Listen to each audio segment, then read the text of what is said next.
여들톡 들으면서 나도 팟캐스트 한번 해볼까? 라고 생각해본 톡토로들 계신가요? 어렵지 않습니다. 스포티파이 4 팟캐스터와 함께라면 누구나 팟캐스트를 제작하고 발행할 수 있어요. 스마트폰 앱으로 녹음과 간단한 편집이 가능하고요. RSS 피드를 통해 애플 팟캐스트로 내보내는 것도 한 번에 됩니다. 이제 여러분의 이야기를 시작해보세요. 여들톡처럼. 스포티파이 4 팟캐스터가 여러분을 도와줄 거예요. 지금 바로 스포티파이 4 팟캐스터를 앱스토어에서 다운받고 시작해보세요. 심지어 무료입니다.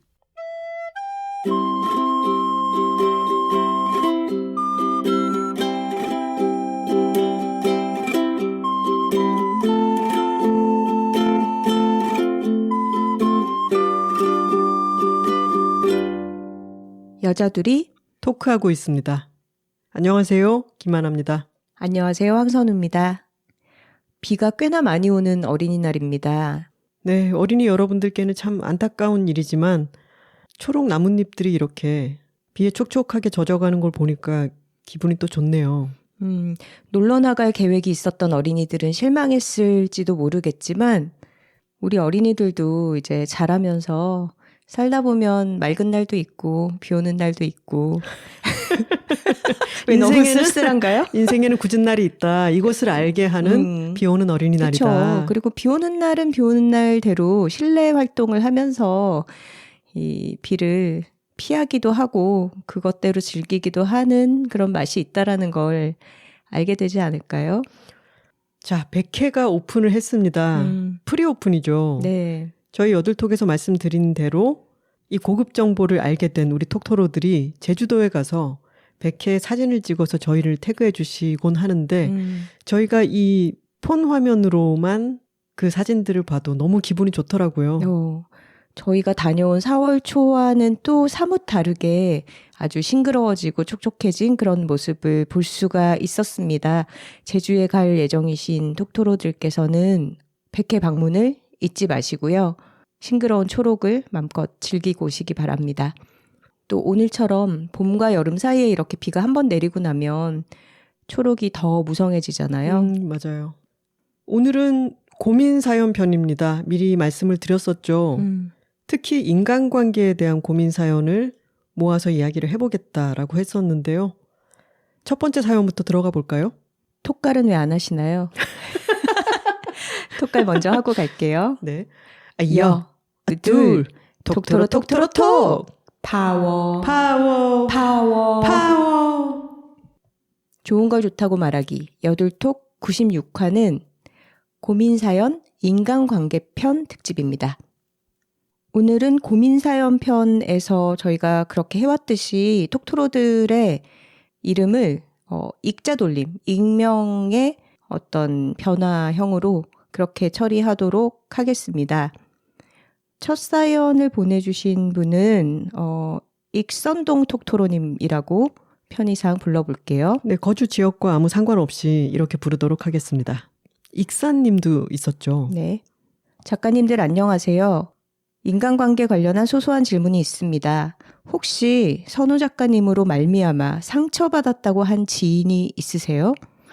인간관계 고민으로 다뤄지는 내용이라고 하면 지인이나 직장 상사가 무례한 말을 하는데 못 받아쳐서 스트레스다라는 고민이 거꾸로 말을 너무 잘 받아쳐서 고민이다 보다 많을 것 같고 낯을 너무 많이 가려서 새로운 자리에 가면 불편하다라는 내용이 낯가림 없이 너무 나대서 고민이다 보다는 주류일 것 같아요. 그런데 저는 낯가림은커녕 새로 만난 사람들 앞에서 가장 흥이 오르고 해야 하는 말은 너무 잘 나오는 스타일이에요. 제 스타일이신데요? 해야 하는 말이 너무 잘 나오는 스타일. 뭐라고 말해야 될지 지금 가슴속에서 막 차오르고 있습니다. 인간관계의 MBTI가 전부는 절대 아니지만 선우 작가님 MBTI가 ENTP잖아요. ENTP가 팩폭러로 알려져 있거든요. 팩폭이라고 하면 팩트 폭격을 말하는 거죠. 이분 저랑 비슷한 분이신가 봐요.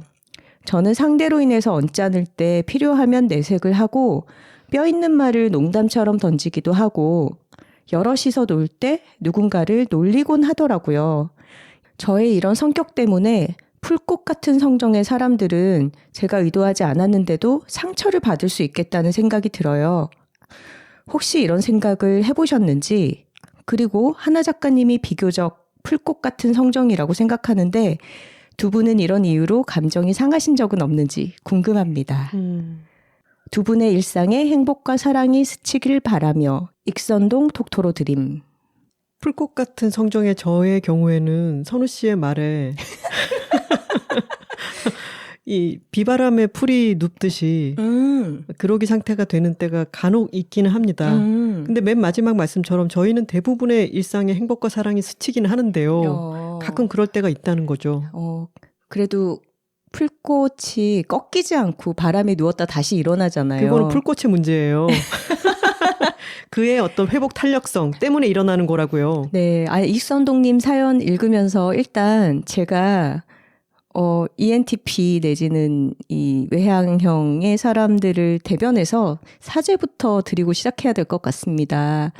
이렇게 할 말을 좀 참지 않고 언짢을 때 내색하고 심지어 누군가를 놀리기를 좋아하는 이런 성격의 사람들 때문에 불편하거나 상처받으신 분들 제가 대신 사과드리고요. 근데 선우 씨가 그런 편인가요? 전 많이 사회화가 됐죠. 저랑 같이 있을 때는 저와의 관계뿐만이 아니라 다른 관계에서도 저는 배려를 참 많이 하는 사람이라고 생각하고 본받으려고도 하고 그런데 제가 지금 이 익선동 톡토로님과 선우 씨가 비슷하다고 느끼는 점은 뭐냐면은 놀리는 거? 아니요, 이 부분이에요. 풀꽃 같은 성정의 사람에게 제가 의도치 않게 상처를 줄 수도 있겠다는 생각이 들어요 라고 하셨는데 여기서 중요한 건 본인이 의도치 않았다는 거를 생각하고 계시잖아요. 그렇죠. 의도하면 나쁜 사람이죠. 근데 그 부분 때문에 나는 의도하지 않았다. 그게 너무 강해요, ENTP는. 그래서 네가 의도를 했건 하지 않았건 나는 그로 인해 상처받았어 라고 하면 나는 그런 의도가 아니었어 라고 이야기를 함으로써 네가 상처받은 게 이상한 거야 라는 식으로 얘기를 하게 되는 거예요. 죄송합니다. 이거 나 좀 억울해. 마이크 앞에서만 저렇게 사과 잘하고 평소에는 이거는 내가 마음이 너무 상했단 말이야 그러면은 나는 그럴 의도 아니었어 설명하는 타입이잖아요. 죄송합니다. 아니 그런데 우리가 다 타고난 성격대로 살아갈 수가 없잖아요. 다 사회생활을 하는 성인들이니까 어찌 보면 내향인들이 정말로 혼자 있고 싶고 사람들과 어울리고 싶지 않고 이럴 때도 굉장히 많은 용기를 끄집어내고 성의를 보이면서 다른 사람들과 이야기도 나누고 어울리는데 에너지를 쓰듯이 어떻게 보면 이런 외향형의 사람들 특히 ENTP 유형의 사람들도 자기 본능을 많이 억제하면서 살고 있다고는 생각을 해요. 저 역시 하는 일이 다른 사람들에게 뭔가 부탁을 많이 해야 되는 잡지 에디터 일을 했다 보니까 많이 사회화가 됐죠. 20년 동안 그 일을 하는데 그렇게 사람들을 그래도 배려하고 분위기도 살피고 눈치를 장착하려고 많이 노력을 해왔지만 사람이 항상 그게 컨트롤이 되지가 않잖아요. 그러니까 어떨 때 자기의 본성이 고삐가 풀린 것처럼 드러나고야 마는데 이 ENTP 유형의 사람들의 어떤 본성은 만말을 참지를 못하는 거야. 내가 볼 때 이게 정말 치명적인 단점이죠. 자기가 맞다고 생각하고 심지어 그게 객관적으로 맞는 것도 아닐지라도 내 생각에 이게 맞으면 꼭 얘기를 해야지 직성이 풀리는 거예요. 너는 그렇게 생각하는구나. 내 생각은 좀 다른데 하고 그냥 속으로 삼키는 게 아니라 그쵸. 꼭 얘기를 해야 된다. 근데 이게 어떨 때는 억제가 되는데 뭐 여러 가지 원인으로 인해서 뭐 편한 관계의 사람들과 있다거나 아니면 자기가 너무 흥이 올랐다거나 아니면 뭐 그날의 어떤 온도 조도 습도가 그랬다거나 하면 참지 못하고 이런 본성이 터져 나오는 거죠. 그럴 때 사실 좀 밉상이 되기가 쉽고 약간 눈치 없는 사람이 되기가 쉬워요. 저도 그걸 알고 있고 그래서 되게 조심하려고 하는데 그러다가도 그 내면의 흑염룡이 튀어나오는 거죠. 선우 씨가 약간 거울 치료를 받은 적이 있잖아요. 한 번은 저희가 코로나 끝나고 나서 친구들을 오랜만에 대규모로 10명 넘게 이렇게 만난 적이 있었는데 그때 어떻게 하다가 그 테이블 4명이 다 ENTP였던 거예요. 자리를 앉다 보니까. ENTP가 MBTI 유형 중에 그렇게 흔한 유형이 아닌데 그날따라 한 3분의 1? 모임의 3분의 1 정도가 ENTP더라고요. 그때 그 모임 마치고 집에 돌아갈 때 선우 씨가 N팁 극혐 막 이랬잖아요. 이게 저 혼자 있을 때는 자기 객관화가 아무래도 어려울 텐데 비슷한 성격 유형을 가진 사람들이 같이 모여 있다 보니까 그날의 대화에서 제가 크게 깨달은 거죠. 아, 되게 짜증난다. 동족 혐오 같은 게 이 성격 정말 거예요? 별로다. 그래서 제가 집에 돌아오는 택시에서 김하나, 내가 저러면 제발 좀 말려줘. 자, 여러분, MBTI 과몰입은 좀 지양해야겠죠. 이 사람은 MBTI가 이러니까 이렇게 행동할 것이다. 이 사람의 성격은 이럴 것이다. 라고 지레짐작하지는 마시고요. 어디까지나 인간관계에 도움이 되는 방향으로 활용하는 정도에서 그치면 좋겠습니다. 이거는 당사자성이 있는 얘기니까 제가 이렇게 반성을 하는 거예요. 그리고 ENTP 유형이 뜨거운 논쟁을 즐기는 변론가 유형이다. 이렇게 얘기를 해요. 그러니까 팩폭을 많이 하는 것도 뭔가 이게 맞다 그르다에 대한 논박 자체를 좀 좋아하는 성격인 거예요. 근데 우리가 항상 경계해야 되는 게 인간관계는 절대로 법정이 아닙니다. 옳고 그름, 맞고 틀림 이런 거를 시시비비를 가리는 게 절대 중요하지 않은 순간들이 많아요. 그냥 옆에 같이 있고 같이 즐거워하고 기분 좋게 맞춰주고 이 사람 얘기 들어주고 이런 과정에는 변론이라는 어떤 것이 필요하지 않은 순간이 너무 많은 거죠. 그러니까 저랑 비슷한 성격의 우리 익선동님처럼 너무 자기의 말을 참지 못하는 이런 분들은 지금 내가 이럴 때가 아니지 라고 생각하면 그게 필요한 순간은 백분 토론 같은 데 나갔을 때겠죠. 디베이트를 해야 하고 그것이 필요한 순간에는 그 능력이 빛을 발하겠지만 우리가 친구들과 또는 다른 지인들, 가족들과 함께 잘 지낼 때는 그 사람이 옳기 때문에 잘 지내는 게 아니에요. 맞아요. 그러니까 때로는 옳고 그름을 그 시시비비를 잘 가리는 게 이 관계에서 최우선 순위인가? 그렇지 않은가? 이것을 한 번씩 생각해 보는 게 좋겠죠. 이런 성격을 잘 발휘해서 일을 하시면 좋겠죠. 뭐 변호사 하시면 좋고 아니면 기자를 하거나 평론가를 하거나 그렇게 일에서 미움받을 용기를 좀 발휘하시고 인간관계 속에서는 조금 뾰족함을 덜어내시면 어떨까 이렇게 말씀드리고 싶습니다. 그리고 이것은 고민 사연이 아니라 두 분은 이런 이유로 감정이 상하신 적은 없는지 궁금합니다 하셨는데 저는 그렇게 얘기를 하다가 선우 씨의 나는 그런 의도가 아니었다라고 얘기를 해서 감정이 상했을 경우에는 제가 2배로 퍼부어주기 때문에 저도 참는 타입은 아니거든요. 그렇죠. 대부분은 선우 씨와 나 사이의 관계도 누가 옳으냐 그르냐를 따지기보다는 우리 둘이 잘 지내는 게 더 우선되는 목표라고 생각하고 있지만 가끔은 어떤 문제에 있어서 의견이 갈릴 때가 있기도 하고 의도치 않게 감정을 상하게 하는 일들도 있죠. 근데 그것을 조절해 나가면서 저희는 잘 지내고 있습니다. 자, 2번째 사연 소개해 볼까요? 2번째 사연은 이번에는 익절님이라고 소개를 하겠습니다. 익절이 선우 씨가 제안한 건데 손절 반대가 익절인 그렇죠. 주식할 때 많이 쓰는 표현이죠. 그렇군요. 네, 이익을 남기고 끊어낸다 이런 뜻이죠. 자, 익절님의 사연입니다. 예전에 사연을 보내주셨던 적이 있어요. 부모님 간의 갈등이 아주 어렸을 적부터 심각했고 그리고 저희 추석 때 가족 사연 받았을 때 친척집에 갔다가 뛰쳐나와서 지금은 버스 안이다. 이렇게 사연을 보내주셨던 톡토로님입니다. 네, 일종의 후속 이야기가 되겠는데 이번에는 고민사연 편이니까 익명 익자 돌림으로 소개를 해드렸어요.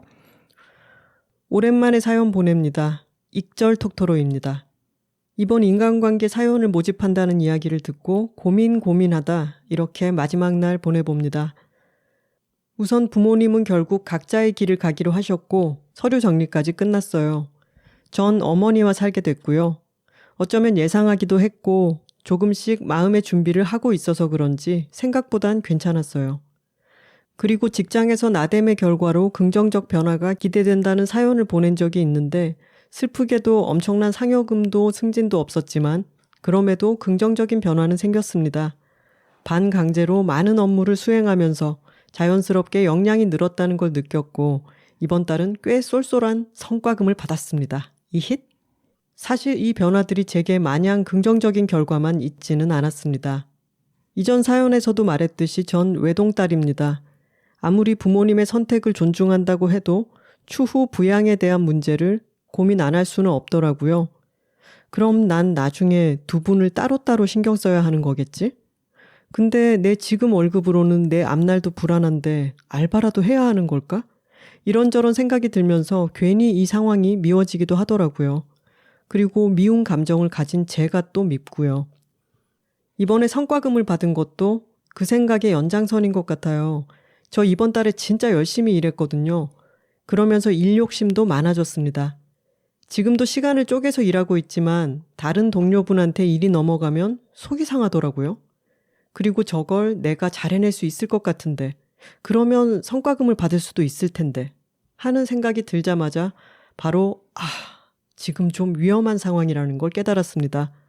직장 동료들을 어느 순간부터 같이 일을 해내고 의지하는 관계가 아닌 내 일을 잘 처리하기 위한 도구처럼 대하고 있었던 건 아닐까, 그리고 동료들도 느끼고 있진 않을까 하는 생각에 한동안 동료들을 편안하게 대하질 못했습니다. 그 걱정 끝에는 좋은 딸, 좋은 동료로 평가받으면서 돈을 모으는 건 나에게는 욕심인가 보다라는 부정적인 결론을 내기도 했습니다. 작가님들 그리고 톡토로 여러분, 전 이 순간을 어떻게 잘 이겨낼 수 있을까요? 그저 변한 환경에 적응하는 과정에서 겪는 당연한 경험일까요? 혹시 저와 비슷한 경험을 하신 분들이 있다면, 아니면 저보다 더 오랜 사회 경험을 하신 분들이 계시다면 조언을 듣고 싶습니다. 글을 쓰는 순간에도 여러 생각으로 복잡하지만 그래도 작가님들에게 이렇게 털어내니 개운하네요. 긴 글 읽어주셔서 감사하고 작가님들과 방송을 듣고 계신 톡토로 여러분들의 안녕을 진심으로 바랍니다. 지금까지 익절 톡토로였습니다. 이상입니다. 익절님과 비슷한 상황에 계신 톡토로 분들이 좀 답장을 보내주셔도 좋겠네요. 근데 제가 일단 읽었을 때는 익절님이 지금 부모님의 이혼이라는 현재 상황에 적응하는 과정이 맞는 것 같아요. 그리고 물론 사이가 좋지 않던 부부가 결별을 하고 따로 살기로 하는 거는 되게 필요한 일이죠. 필요한 일이고 앞으로 서로 힘들게 같이 있는 것보다는 따로 평화롭게 독립적으로 가정을 꾸려가는 게 훨씬 모두를 위해서 좋은 일이기는 합니다만 그런 변화의 과정에서 자식으로서 걱정되는 부분이 있는 건 너무 당연한 것 같아요. 그리고 익절님의 경우에는 두 분 부모님의 따로 노후를 책임져야 한다는 그런 생각에 좀 압도되어 계신 것 같아요. 근데 기본적으로 부모님의 삶은 각자 두 분이 알아서 사셔야 됩니다. 맞습니다. 자식이 어떻게 책임져 줄 수 있는 건 아니에요. 그리고 아직 오지 않은 미래를 벌써부터 너무 걱정하면서 미래를 살고 있지 마세요. 그 미래는 확정적인 것이 아니고 지금 현재를 어떻게 살아내느냐에 따라서 달라질 미래예요. 다른 얘기지만 슬램덩크에서 저희가 슬램덩크 편을 한 적도 있죠. 게임에서 아주 위기의 순간에 강백호에게 안 감독님이 리바운드를 하라고 얘기합니다. 리바운드를 하는 자가 경기를 지배한다 라고 말을 하니까 강백호가 이렇게 말하거든요. 목표가 하나로 정해지자 모든 것이 아주 단순해지고 명료해졌다고 얘기하는 부분이 있어요. 지금 익절 톡토로님께서는 일을 잘 해내고 성과금도 받고 있는 이 일의 재미, 이것을 느끼고 잘 배우고 해나가는 것, 그거에 집중하세요. 지금은 그래야 할 때예요. 부모님도 이혼한 자신들의 상황에 적응할 시간이 필요하고 지금 당장 부모님이 연로해서 아프시다거나 케어가 굉장히 많이 필요하다거나 하는 때가 아니잖아요. 그렇다면 부모님도 적응하게 두고 그리고 그 부모님을 책임져야 한다는 생각도 거기에 너무 사로잡히지 마세요. 아까 선우 씨가 얘기했던 것처럼, 그리고 여둘톡에서 늘 말씀드리는 것처럼 부모님의 삶은 부모님의 삶이에요. 일을 할 때도 내가 이렇게나 일을 하다가 동료들을 너무 도구로 보는 게 아닐까라고 하는 생각이 지금 드셨다고 했잖아요. 그거는 좋은 반성이죠. 근데 지금 이렇게 반성을 할 줄 아는 익절 톡토로님이라면은 지금 우려하시는 그런 식의 일하는 자가 되어 가지는 않을 거예요. 저희는 그렇게 믿어요.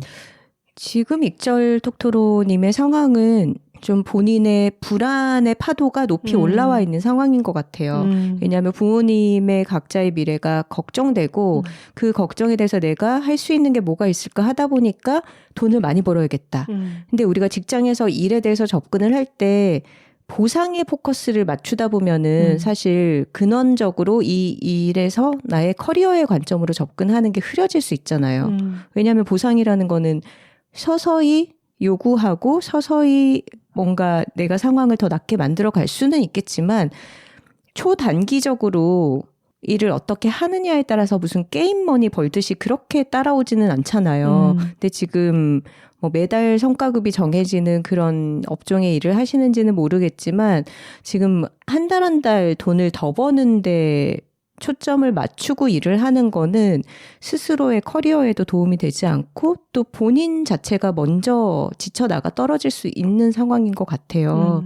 근데 부모님과의 관계에서 장기적으로 볼 때는 내가 우리 부모의 미래가 어찌 될지 모르니까 지금 돈을 많이 벌어놔야 돼라고 내 스스로를 혹사시키다 보면 더 길게 봤을 때 그것 때문에 부모님에 대한 다른 식의 어떤 원망의 감정이 싹 틀 수도 있고 더 안 좋은 관계가 될 수도 있겠죠.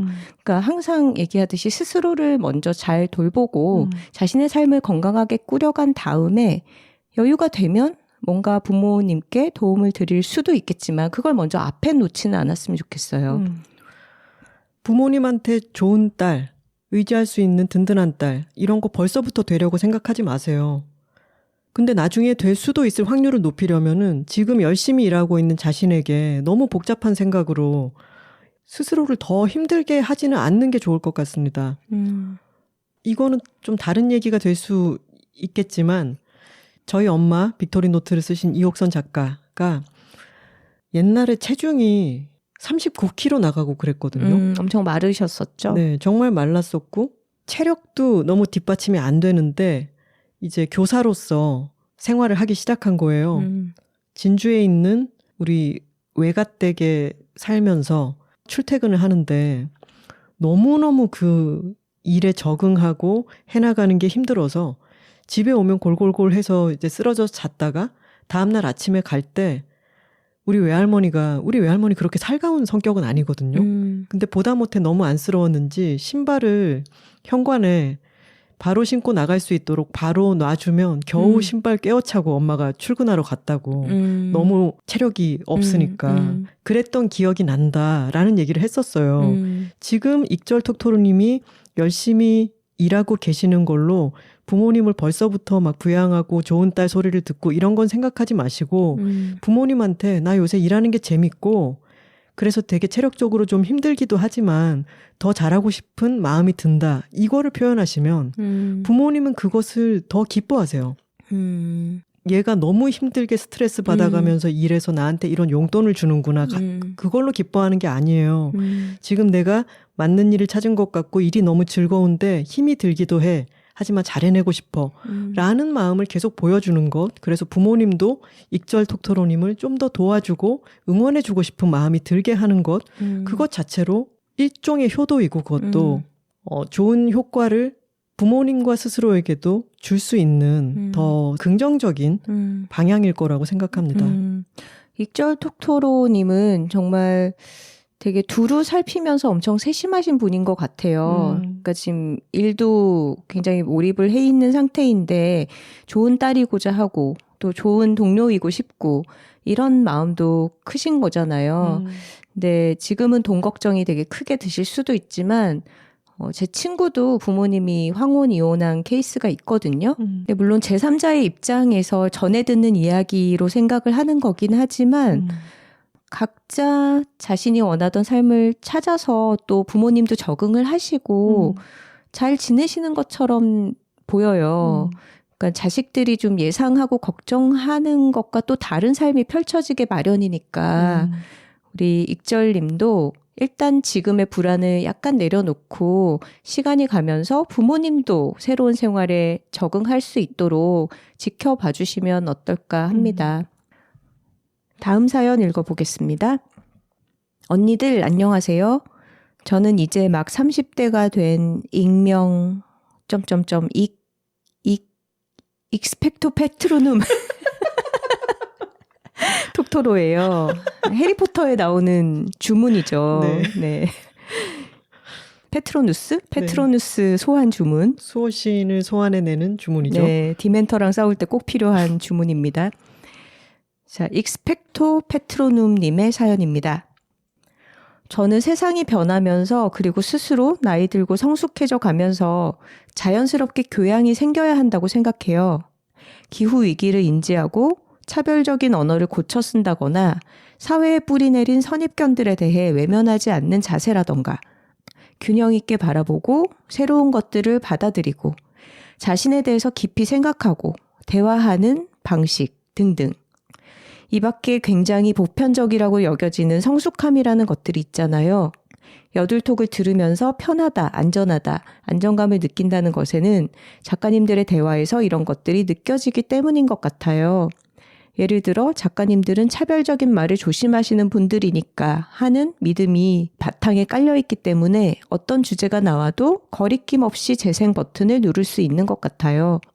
두 언니들 대화하시는 걸 들어보면 서로 존중하시는 모습이 보기 좋고 평소 한국 여성으로 살아가면서 선입견에 짓눌린 것들을 벗겨주셔서 시원하고 또 혹시나 실수하시면 다음에 정정해서 말씀해 주시고 그래서 더 공감하고 응원하게 되고 나와 큰 가치관이 맞아 떨어지는 느낌이 너무너무 좋거든요. 그런데 그래서 그런지 요새 제 일상의 인간관계에서 그런 교양을 벗어난 말과 행동들을 더 민감하게 느끼게 되는 것 같아요. 아, 절대 작가님들 때문이라는 말은 아닙니다. 무단횡단하면서 쓰레기를 줍는 사람처럼 사람은 입체적이잖아요. 모든 면에서 완벽하게 나와 맞아 떨어져야 된다는 건 아니에요. 그럴 수 없다는 것도 잘 알고 있고요. 그치만 세상에는 정말 성숙하지 못한 사람들이 너무 많다는 걸 최근에 민감하게 느끼고 있습니다. 너무 민감해진 나머지 1년 전까지만 해도 잘 지내던 사람이었는데 최근 들어 너무 힘들어서 거리를 두기도 하고 스트레스 받고 싶지 않아서 계속 혼자 있고 싶고 새로운 사람은 또 얼마나 나를 힘들게 할까 싶어서 저만의 온실 속에서 가만히 있게 되었어요. 잘 지내던 지인 A가 어느 날 플라스틱 쓰레기에 대해서 한치의 부끄러움도 없이 우리 세대 정도까진 괜찮아 라고 툭 내뱉는 걸 보고 너무너무 실망했어요. 그래서 기후위기에 대해서 경각심을 가져야 한다고 살짝 얘기했는데 이상주의자 취급을 받았어요. 지인 B에게는 유모차를 유아차, 반팔을 반소매라고 이제 바꿔서 말해야 된다고 말했더니 너는 그런 거 신경 쓰느라 잠을 못 자는 거 아니냐고 예민하다면서 타박을 받기도 했고요. 그래서 인간관계의 두려움도 엄청 커진 상태예요.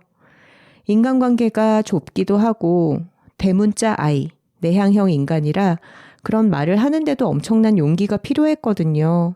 함께하는 지인들이 큰 가치관이 맞으면 더 좋을 것 같아서 톡건도 해보고 정말 부드럽게 얘기했는데 제가 뭔가 잘못한 걸까요?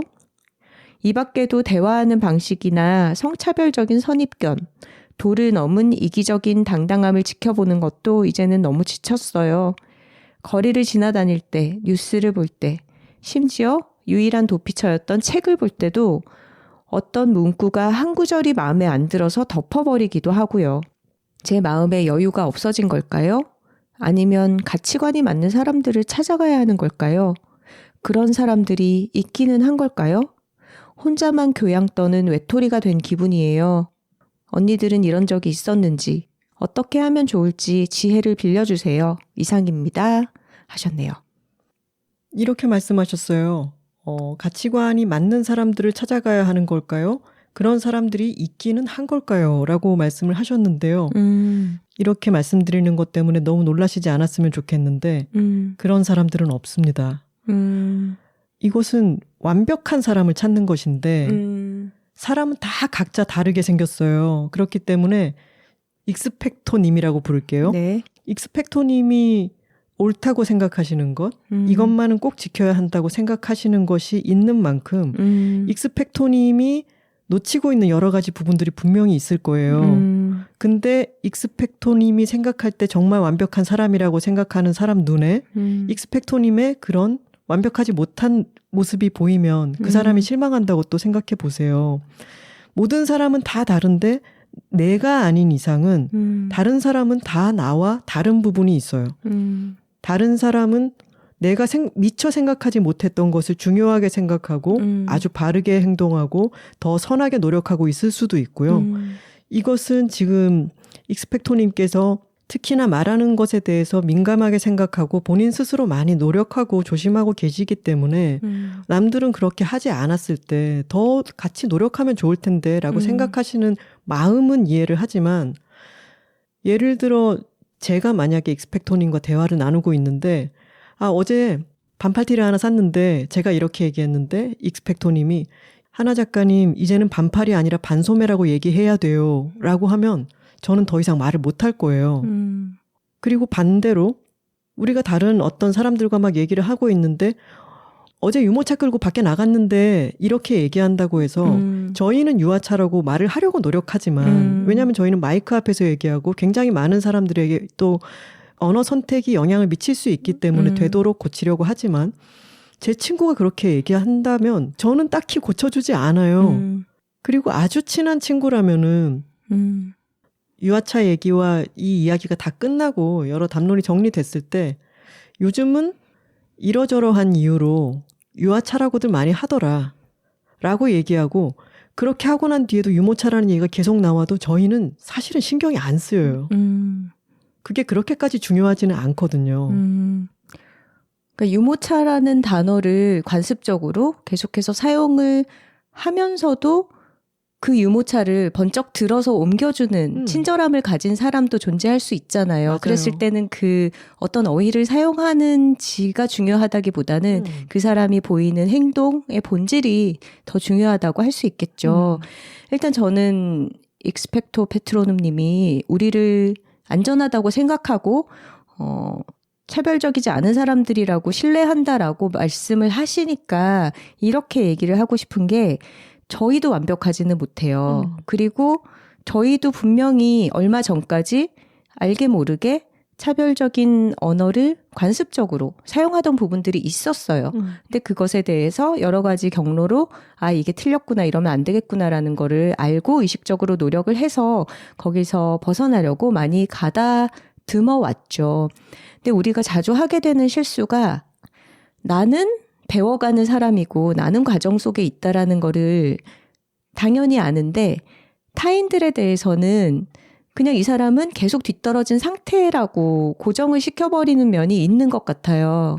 그 사람도 사실은 모르는 부분들을 배워갈 수 있고 바뀌어갈 수 있겠죠. 근데 물론 익스펙토님이 부드러운 언어로 굉장히 조심스럽게 얘기를 했음에도 그게 들어가지 않았다라고 하는데 저는 사실 우리가 사용하는 어떤 언어에 대한 습관 같은 거를 성찰할 때 대면으로 내가 뭔가 말을 했을 때 지적을 받는 그런 좀 부끄러움을 경험하는 걸로 고쳐지기보다는 뭔가 문자 언어로 글을 읽는다거나 뭐 책을 통해서 칼럼을 통해서 깨닫고 바꾸게 되는 그런 적이 더 많은 것 같거든요. 그러니까 어떻게 보면은 면전에서 이런 지적을 받았을 때 당황하거나 부끄럽거나 그래서 거부 반응을 보였을 수도 있지 않을까 그런 생각은 들어요.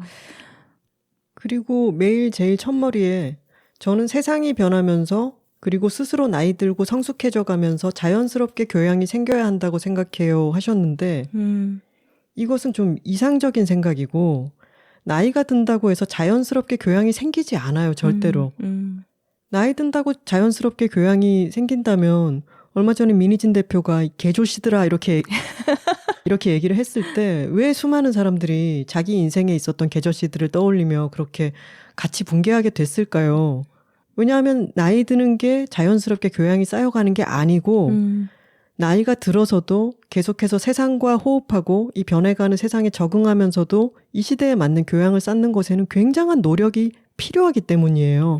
그것은 결코 자연스러운 일이 아니에요. 그리고 그런 노력이 그 사람의 삶의 이런저런 우선순위로 치고 들어오는 것들 때문에 늦어질 수 있죠. 그것은 지켜봐야 하는 것이고 판단도 너무 그렇게 내려버리지는 않아야 된다고 생각해요. 예전에 저희가 몇 번 말씀드린 것처럼 너무 시대착오적인 왜 결혼 안 하나 뭐 이런 질문을 하는 사람이 있다면 21세기에 무슨 그런 말씀을 하세요. 이렇게 얘기를 하면서 요즘은 그러면 안 되는 건가? 이게 내가 도태되는 건가? 이런 식으로 느낄 수 있게 하지만 농담을 섞어서 이야기를 하고 그런 얘기를 한 번, 두 번, 세 번 듣게 되면 내가 좀 너무 우리 세대처럼 생각해버렸네. 이렇게 피드백이 가게 되는 거죠. 익스펙토님의 상황도 너무 이해가고 사실 익스펙토님이나 저희나 지향하는 바가 비슷한 결의 사람들이에요. 그렇기 때문에 왜 우리가 일상생활 속에서 보다는 오히려 더 어떤 가치관의 공동체라는 것은 더 멀리 있는 사람들과 이룰 수 있을지도 모르죠. 근데 익스펙토님이 이제 본인이 굉장히 내향적인 성격이라고도 하셨고, 사람들에게 계속 실망하면서 혼자 고립감을 느끼시는 것도 같아서 좀 그러지는 않았으면 좋겠다라고 말씀을 드리는 게 사실 정말 완벽하게 모든 부분에 모든 주제에 있어서 교양의 최전선에 있는 그런 사람끼리만 만난다고 또 좋은 사회가 되지는 않는다고 생각해요. 어떻게 보면은 그 교양의 범위 안에는 나와 다른 사람들 그리고 어찌 보면 좀 뒤떨어져 보이는 사람들도 포용하고 뭔가 가르쳐줄 수 있는 부분들은 가르쳐주면서 같이 나아가는 것까지가 포함이 되는 거 아닌가 이렇게 생각을 하고요. 그리고 사람을 만나서 대할 때 우리가 어떤 것에 실망해서 마음이 멀어지는 거는 너무 자연스럽게 인간관계에서 생겨나는 일이긴 하지만 어떤 체크리스트를 갖고 있는 것처럼 이것을 만족시키는가 이 사람이 이 부분에 대해서는 통과하는가 그런 식으로 사람들을 대하다 보면 정말로 통과할 수 있는 사람이 너무 없지 않을까 이런 생각은 들어요. 그래서 어떤 언어 생활이나 여러 가지 사안에 있어의 이 사람의 PC함의 정도를 가지고 판단할 수 없는 부분도 분명히 있지 않은가? 이런 말씀을 드려보고 싶습니다. 다음 사연입니다. 익스펙토 페트로눔 님이 있었으니까 이번에는 그 해리포터 시리즈로 하나 더 가보겠습니다. 익스펠리아르무스 님입니다. 이게 아마 소멸? 완전 죽여버리는 거 아니야? 제일 센 거? 엄청 센 주문이었던 것 같아요. 근데 아마 출판물에서는 엑스펠리아르무스였던 것 같긴 한데 이 X니까 익스펠리아르무스로 가겠습니다. 무장해제 마법 아닌가요? 맞네요. 무기를 뺏거나 상대방을 날려버리는 무장해제의 주문입니다. 이번 여둘톡 주제인 인간관계에 대해 저의 마음 깊이 묻어둔 고민을 털어놓고자 이렇게 메일을 씁니다. 언니들, 요즘 저의 고민은 회피형 인간의 인간관계 극복 프로젝트예요. 조울증을 치료받고 있는 저는 부모님의 일관되지 못한 양육 환경 탓에 회피형 성향을 강하게 타고났습니다. 회피형 인간이라는 게 참 그렇습니다. 전 친구들과의 사이에서 뭔가 아닌 점이 조금이라도 보이면 그 결점을 과하게 받아들이고 서운해하면서 마음을 닫아버립니다. 마음에 쌓아두고만 있다가 상대에게 제대로 설명도 안 해주고 말이죠. 상대가 얼마나 당황해할지는 알지만서도 저는 후회 없다는 생각만 가득한 채 손절을 선언하고 결국 미련만 가득한 절연을 하고 맙니다. 이런 반복된 패턴은 내가 이렇게 그릇이 작나? 내 사람들을 더 늘리지는 못할 망정 이렇게 밀어내는 게 맞나? 하며 자존감을 바닥으로 끌어내립니다. 이렇게 소극적이게 되는 마음을 따라 인간관계도 점점 협소해지는 저를 보며 우정의 소중함을 잃고 있다는 생각이 듭니다. 동시에 이런 행동을 멈출 수 없을 정도로 괴롭습니다. 이런 저도 달라질 수 있을까요? 저도 모르겠는 이 마음을 어떻게 해야 좋을까요? 제 한풀이 들어주셔서 감사해요. 사랑하는 언니들 덕분에 일주일에 한 번은 꼭 웃게 되는 요즘입니다. 일교차 심한 날씨 건강 유의하시고 즐거운 하루 보내시면 좋겠습니다. 이상입니다. 하셨네요. 오늘 저의 당사자성을 끄집어내는 그런 사연이 아주 많이 왔습니다. 엑스펠리아르무스님처럼 저도 좀 회피형, 애착 유형의 사람이고 이거는 뭐 어떤 양육 환경에서 자랐든 그런 성격의 사람들이 있게 마련인 것 같아요. 근데 이 회피 유형의 사람들의 가장 큰 특징이 뭐냐면 사람과 사람 사이에 어떤 갈등 상황에 놓이면 그거를 해결하기보다 그냥 삭제하고 싶어 해요.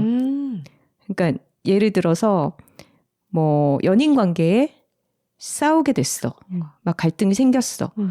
그러면은 막 서로 지지고 볶고 싸우는 자체가 굉장히 구차하게 느껴지는 거예요. 그러면서 내가 뭐 하러 이러고 있지? 약간 내가 정말 만닿고 이러고 있지? 내가 이러려고 이 사람을 사귀었나? 싶으면서 혼자 있는 게 가장 이상적인 상태라고 생각을 해버리는 거예요. 그래서 누구도 안 사귀고 그치. 사귀는 게 다 환멸이다 이렇게. 이럴 바에야 그냥 내가 혼자 있는 게 낫지. 이 생각이 굉장히 쉽게 드는 유형이거든요. 아마 엑스펠리아르무스 님도 지금 그런 걸 반복하다 보니까 주변에 좀 사람이 없어지고 있는 것도 같아요. 근데 저는 회피형 당사자로서 좀 이렇게 말씀을 드려보고 싶어요. 어떤 순간에 이 사람과 내가 너무 안 맞는 걸 발견하고 도저히 못 참겠다 해서 관계를 정리하는 시점도 오게 마련이죠. 살다 보면. 근데 매번 그렇게 할 수는 없어요. 그리고 매번 그 생각을 따라가다 보면은 회피형 인간들이 정말 고독해집니다. 근데 그렇게 살아갈 수는 없고 저 사람이 나한테 거슬리는 면, 저 사람의 단점이 너무나 나를 서운하게 하는 것처럼 나 또한 결점이 있고 나의 어떤 점은 저 사람도 받아들이기 어려울 텐데 그래도 견디고 있다라는 거를 일단 전제했으면 좋겠고요. 그리고 인간관계에 대해서도 약간은 업무처럼 접근을 해봤으면 좋겠어요. 업무처럼? 네, 우리가 선우 씨 저를 업무처럼 대하고 있나요, 혹시? 그렇진 않지만 일도 같이 하잖아요. 네. 근데 일하면서 여러 가지 갈등이 생겼을 때 이게 그냥 친구 사이, 내가 그냥 사적인 관계에 있는 사람이라고 생각하면은 회피형의 이 어떤 사고방식 굴레에 금방 빠지게 되거든요. 근데 우리가 회사에서 만나는 사람들, 일로서 맺어진 관계들은 끊어낼 수 없잖아요. 내가 어떻게 다른 부서로 발령을 내달라고 뭐 건의를 하거나 할 수는 있겠지만 일단 그렇지 않은 상황에서는 우리 부서 사람들과 내가 안 맞아도 뭐 어떻게든 견디면서 지내봐야 되는 거잖아요. 근데 그랬을 때 그러면은 이 사람의 단점에 대해서 내가 어떻게 대처를 하면 좋을까? 그러니까 일단은 그냥 이 사람을 내 삶에서 없앨 수 있다라는 가정을 그냥 못하게 만드는 거예요. 스스로에게. 그 가정을 너무 많이 하는 사람들이거든요. 회피형은. 그러니까 이 사람은 어떤 변수가 아니라 상수고 지금 내가 처한 문제를 어떻게 해결을 해나가면 좋을까? 이렇게 약간 이성적으로 접근을 하시는 게 더 도움이 되지 않을까 싶어요. 저는 그렇거든요. 그러니까 이 회피형의 사람들은 머릿속에 이제 앞에 마주보고 있는 사람들 한쪽으로 마우스에 딜리트, 예스 이게 너무 필기통에 쉽게 다 갖다 넣는 거지. 너무 쉽게 떠오르는 유형이기 때문에 그 딜리트 버튼이 아예 일단 없다고 생각해봐라. 그러면은 어떻게든 이것을 조정하려고 노력을 더 하게 되지 않겠느냐 이런 말씀이네요. 맞아요. 그리고 선우 씨가 저랑 때로는 지지고 볶고 싸우면서도 계속 동거인으로 있어줘서 정말 감사드립니다. 위기가 많이 있었죠. 네. 싸우고 일본으로 날아가기도 하고. 근데 이제 제가 회피형의 성격이면서 누군가랑 같이 살아보니까 정말 같이 살지 않았더라면 이 관계를 쉽게 단절할 수도 있잖아요. 근데 나는 몇백 번이나 삭제됐었겠죠. 지금 우리는 집을 같이 사버렸어. 우리 고양이들도 같이 키우고 있어. 이러니까 쉽게 삭제를 못하는 거야. 이제 그러면은 지지고 볶고 싸우더라도 어떻게든 풀어나가 보게 되는 거죠. 근데 자기에게 좀 소중한 관계, 그래도 중요한 사람들이라면 일단 삭제 불가. 삭제 불가를 좀 생각하고 그리고 싸워야 돼요. 회피형들은 싸움을 못 하거든요. 근데 그게 이제 이 사람들이 뭐 너무 순하고 전투력이 부족해서 그렇다기보다는 그냥 그런 구질구질한 게 싫은 거야. 근데 삶이란 구질구질할 수밖에 없습니다. 가까이 들어가서 보면 다 깔끔하고 우아하게만 유지될 수는 없는 것들이고요.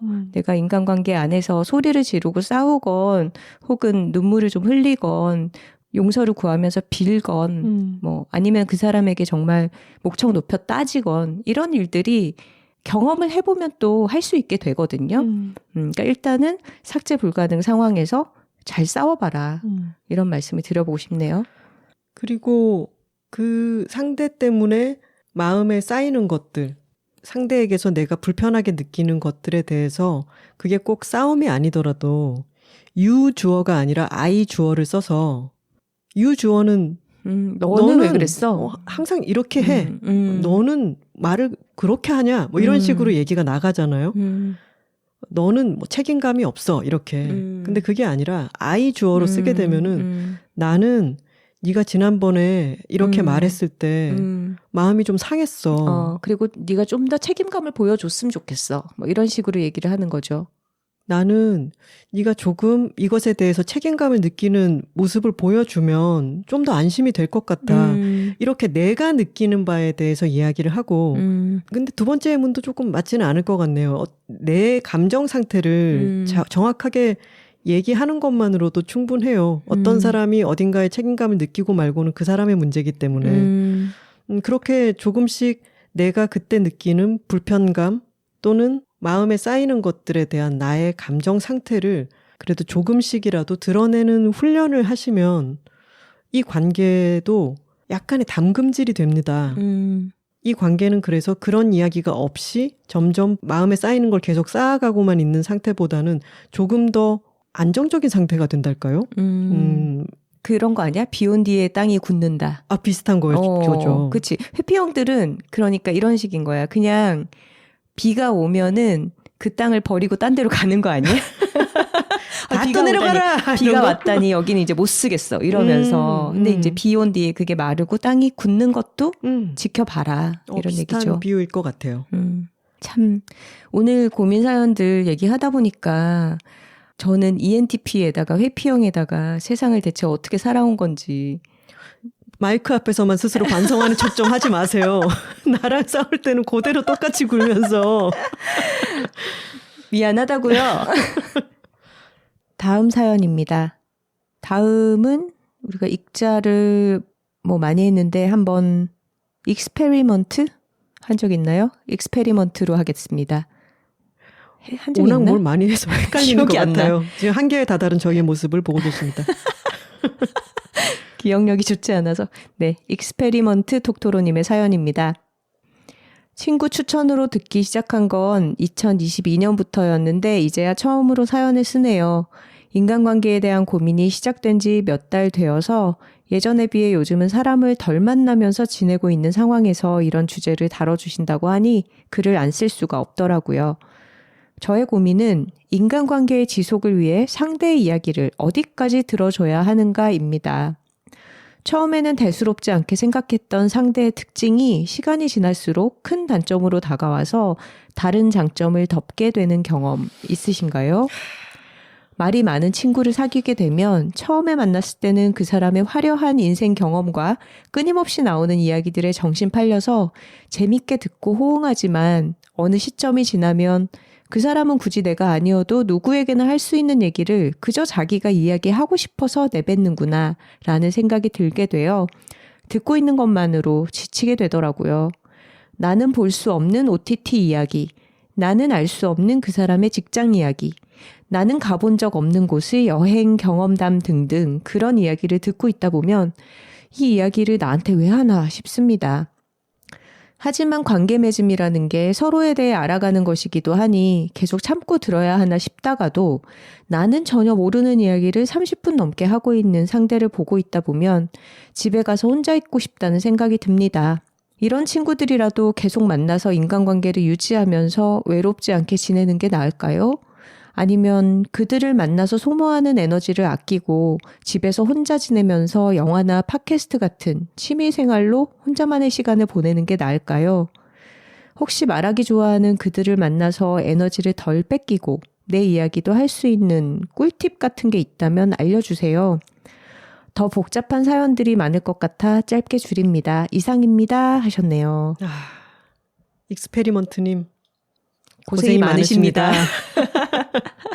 이런 사람들 진짜 있죠. 저도 돌이켜보면 굉장히 자기 얘기만 끝없이 하는 사람들에게 지쳤던 경험이 몇 번이 떠오르네요. 누구나 있을 거예요. 이것은 전형적인 에너지 뱀파이어 사연입니다. 에너지 뱀파이어라는 것은 하나 씨가 말하기에도 쓰지 않았나요? 네. 이런 유형의 사람에 대한 이야기? 주디스 올로프라고 하는 정신과 교수가 만든 말이라고 하는데요. 타인의 긍정적인 에너지를 빨아먹는 사람을 지칭하는 단어라고 합니다. 선우 씨도 저도 각각도 있지만 함께도 저희도 말 꽤나 하지 않습니까?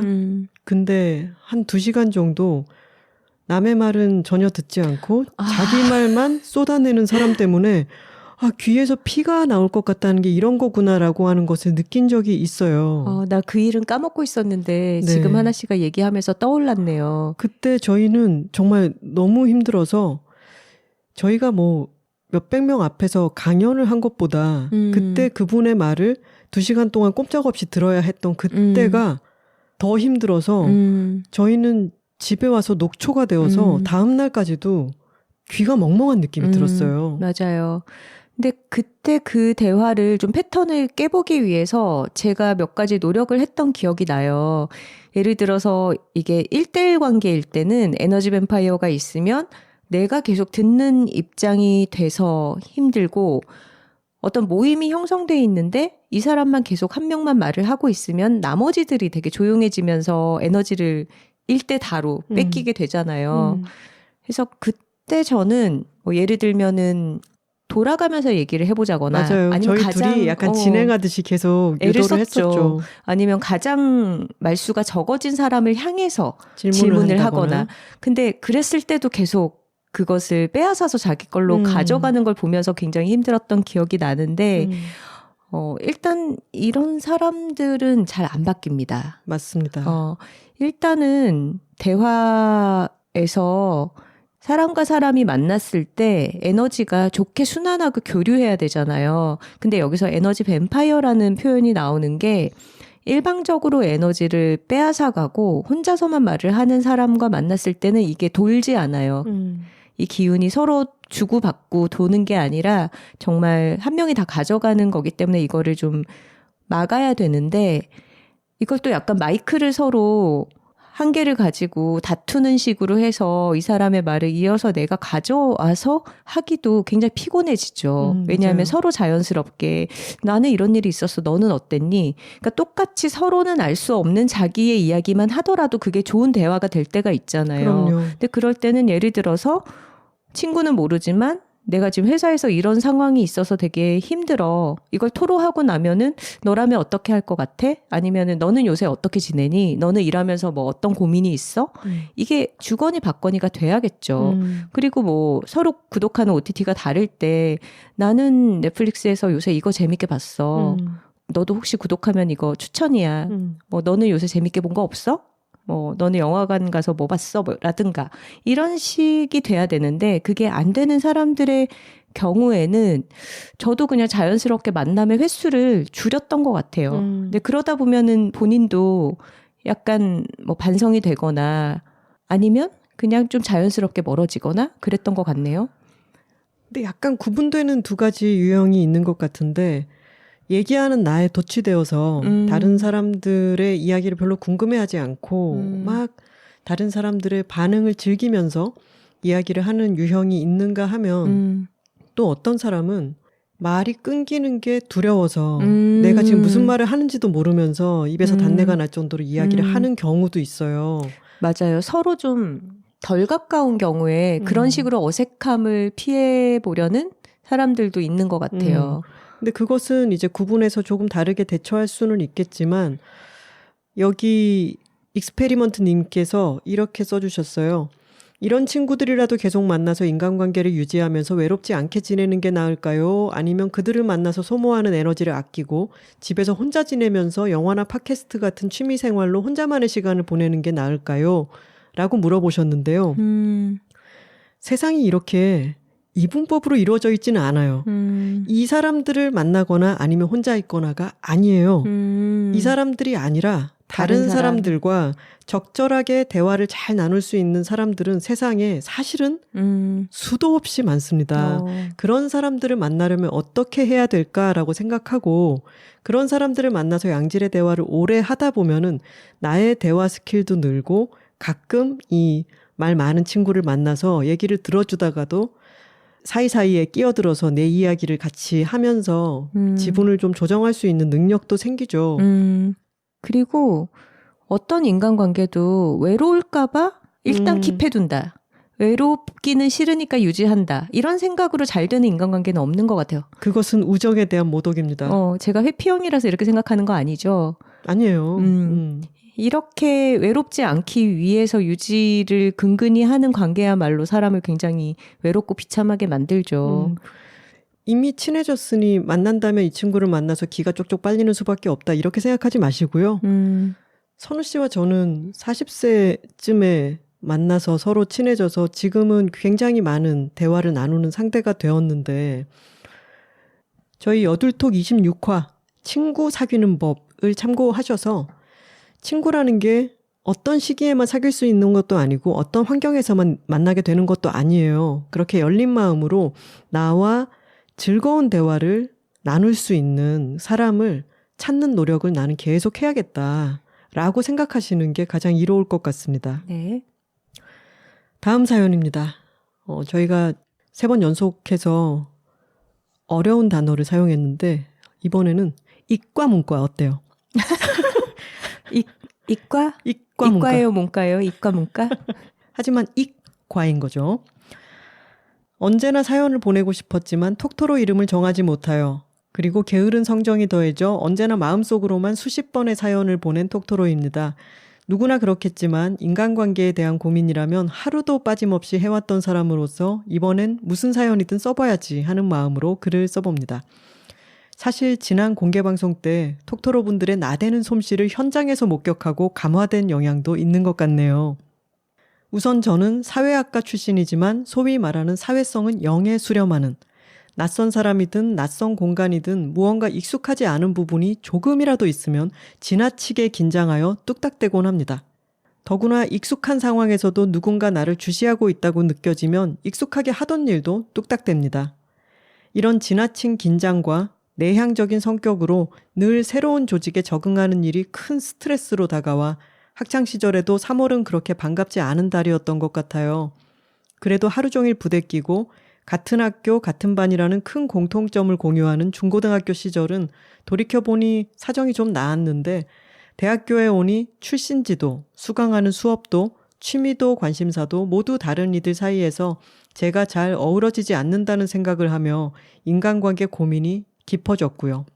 사람들과 잘 못 어울리는 것 같다는 저의 고민을 듣고 오랜 친구는 야, 너 우리랑 잘 어울리잖아.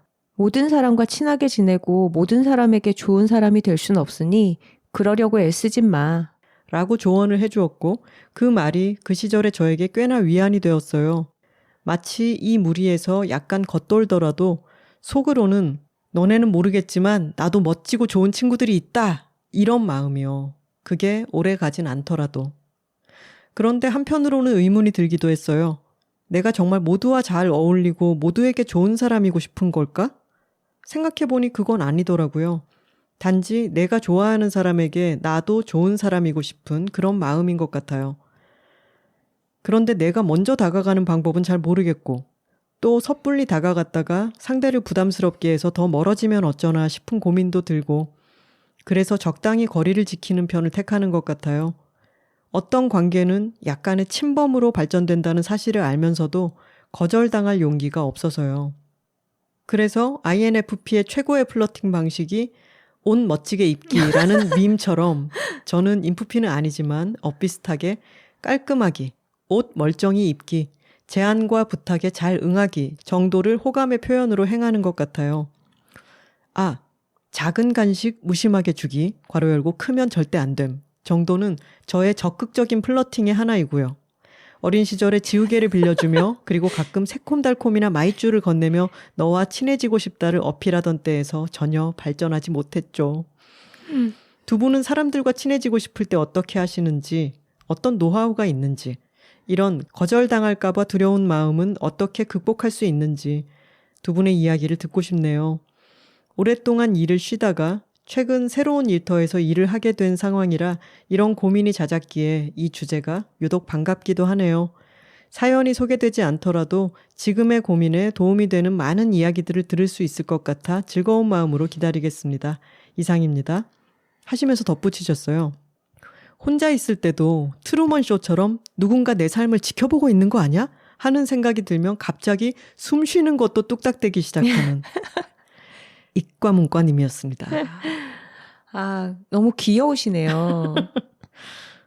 저는 아까 익선동님처럼 약간 스스로 혹시 너무 나대고 있는 것은 아닌가? 내지는 너무 하고 싶은 말 다 하고 있는 건 아닌가? 이런 걸 경계해야 되는 외향인의 입장에서 이렇게 뚝딱대시는 분 아주 귀엽게 느껴집니다. 뚝딱 당사자로서는 이게 참 큰 문제입니다. 뚝딱이세요? 뚝딱이 아니어 보이는데 하나 씨는? 말하기를 읽어보셨잖아요. 저는 이과문과님이랑 똑같이 3월 2일이 가장 두려웠고요. 저 멀리서 반 친구가 걸어오면은 길을 돌아서 안 마주치려고 골목길에 숨어 있고 이랬을 정도로 저는 정말 겁 많은 길냥이 같은 그런 아이였어요. 스스로를 약간 모해화하는 거 아닌가요? 겁 많은 길냥이? 아니 근데 겁 많은 길냥이 당사자 입장에서는 세상이 너무 무섭고 또 마음에 드는 어떤 친구가 있어도 다가가는 게 너무 힘들거든요. 하지만 누가 양줍해줬으면 좋겠다 이런 마음은 있는 거죠. 그런 마음이 있죠.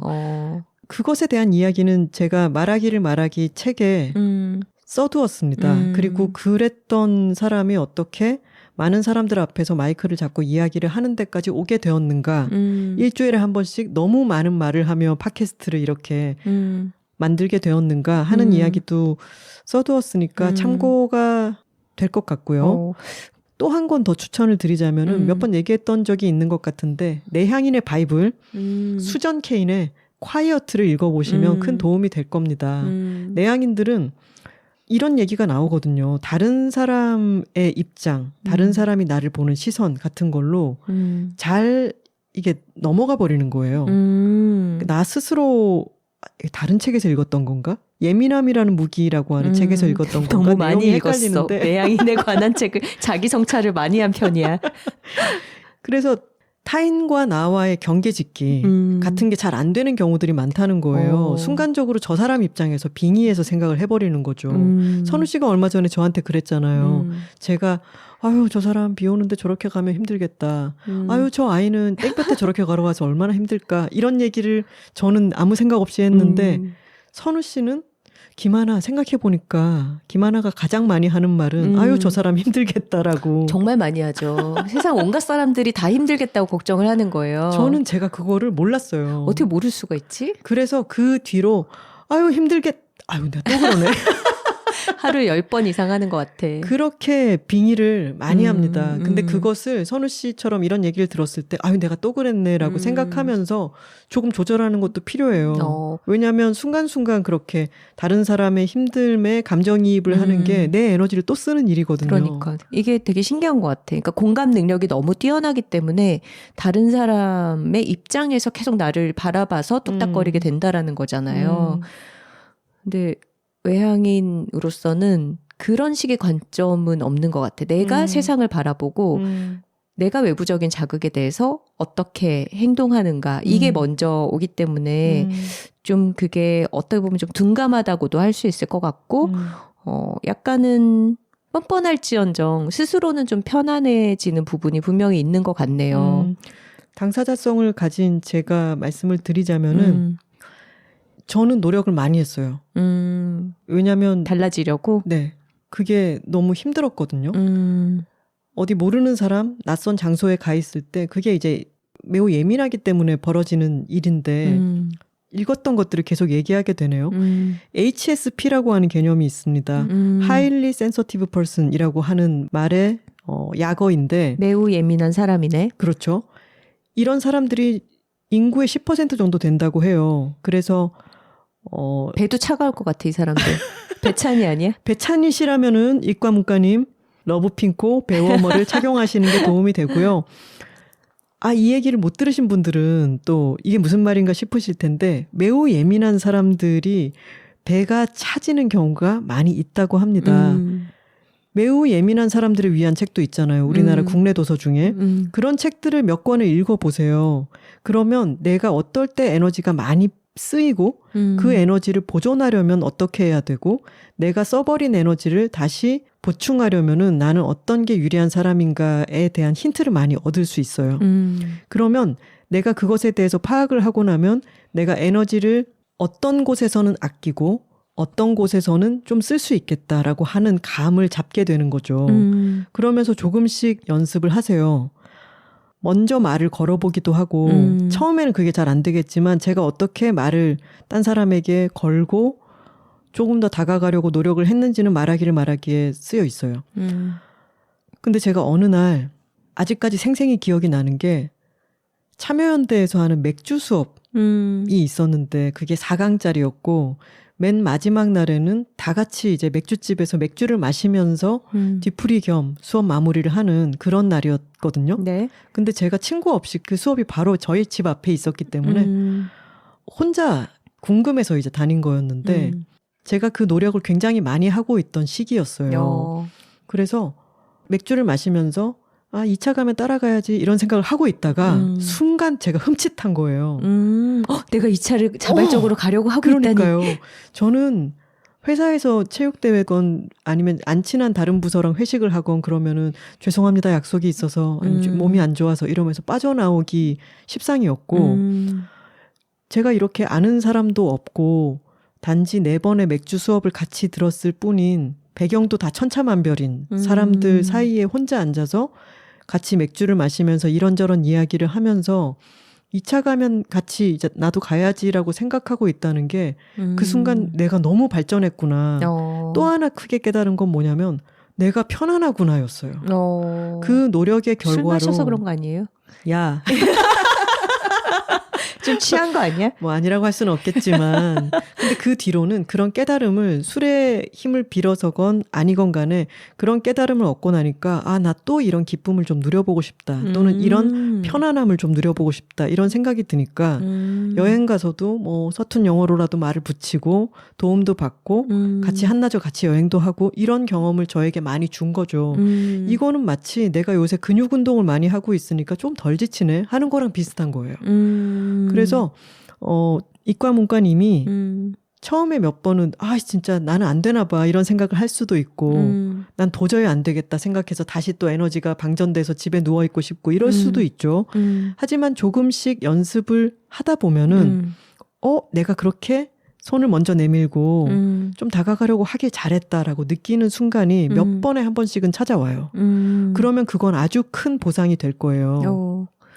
근데 지금 다른 사람들과 친해지고 싶을 때 어떻게 다가가느냐 약간 그런 팁을 물어보셨는데 새삼스럽게 이걸 또 질문을 받으니까 저도 뚝딱거리게 되는 것 같아요. 그러니까 그걸 되게 자연스럽게 해왔는데 이렇게 물어보니까 내가 어떻게 했었지?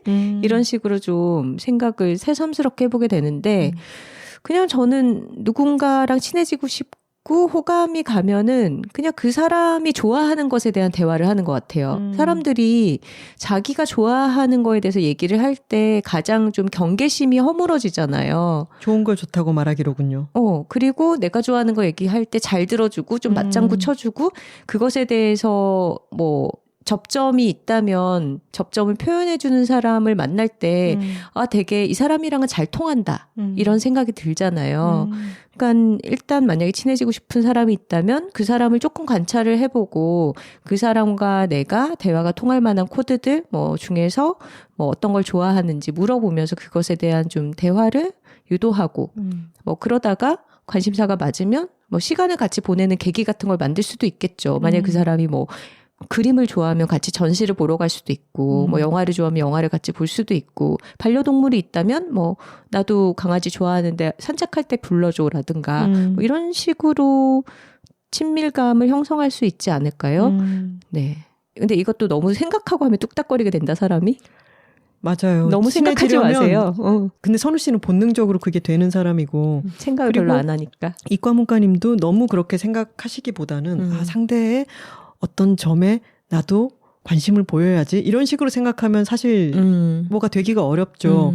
하지만 뭐 옆에 자연스럽게 있다가 관심이 있던 사람이랑 뭐 가까이 좀 한 5분이라도 시간을 보내게 되었을 때 평소 관찰하는 게 있다면 얘기거리가 생길 수 있죠. 뭐 방금 얘기했던 것처럼 바탕화면에 언뜻 보인 반려동물에 대해서 이야기를 시작할 수도 있는 거고 너 영화 되게 많이 보는 것 같더라? 뭐 이런 식으로 관찰했던 것에 대해서 그런가? 뭐 이러면서 이제 서로 얘기를 하게 되겠죠. 일주일에 한 달에 한 몇 편 정도 보는 것 같아?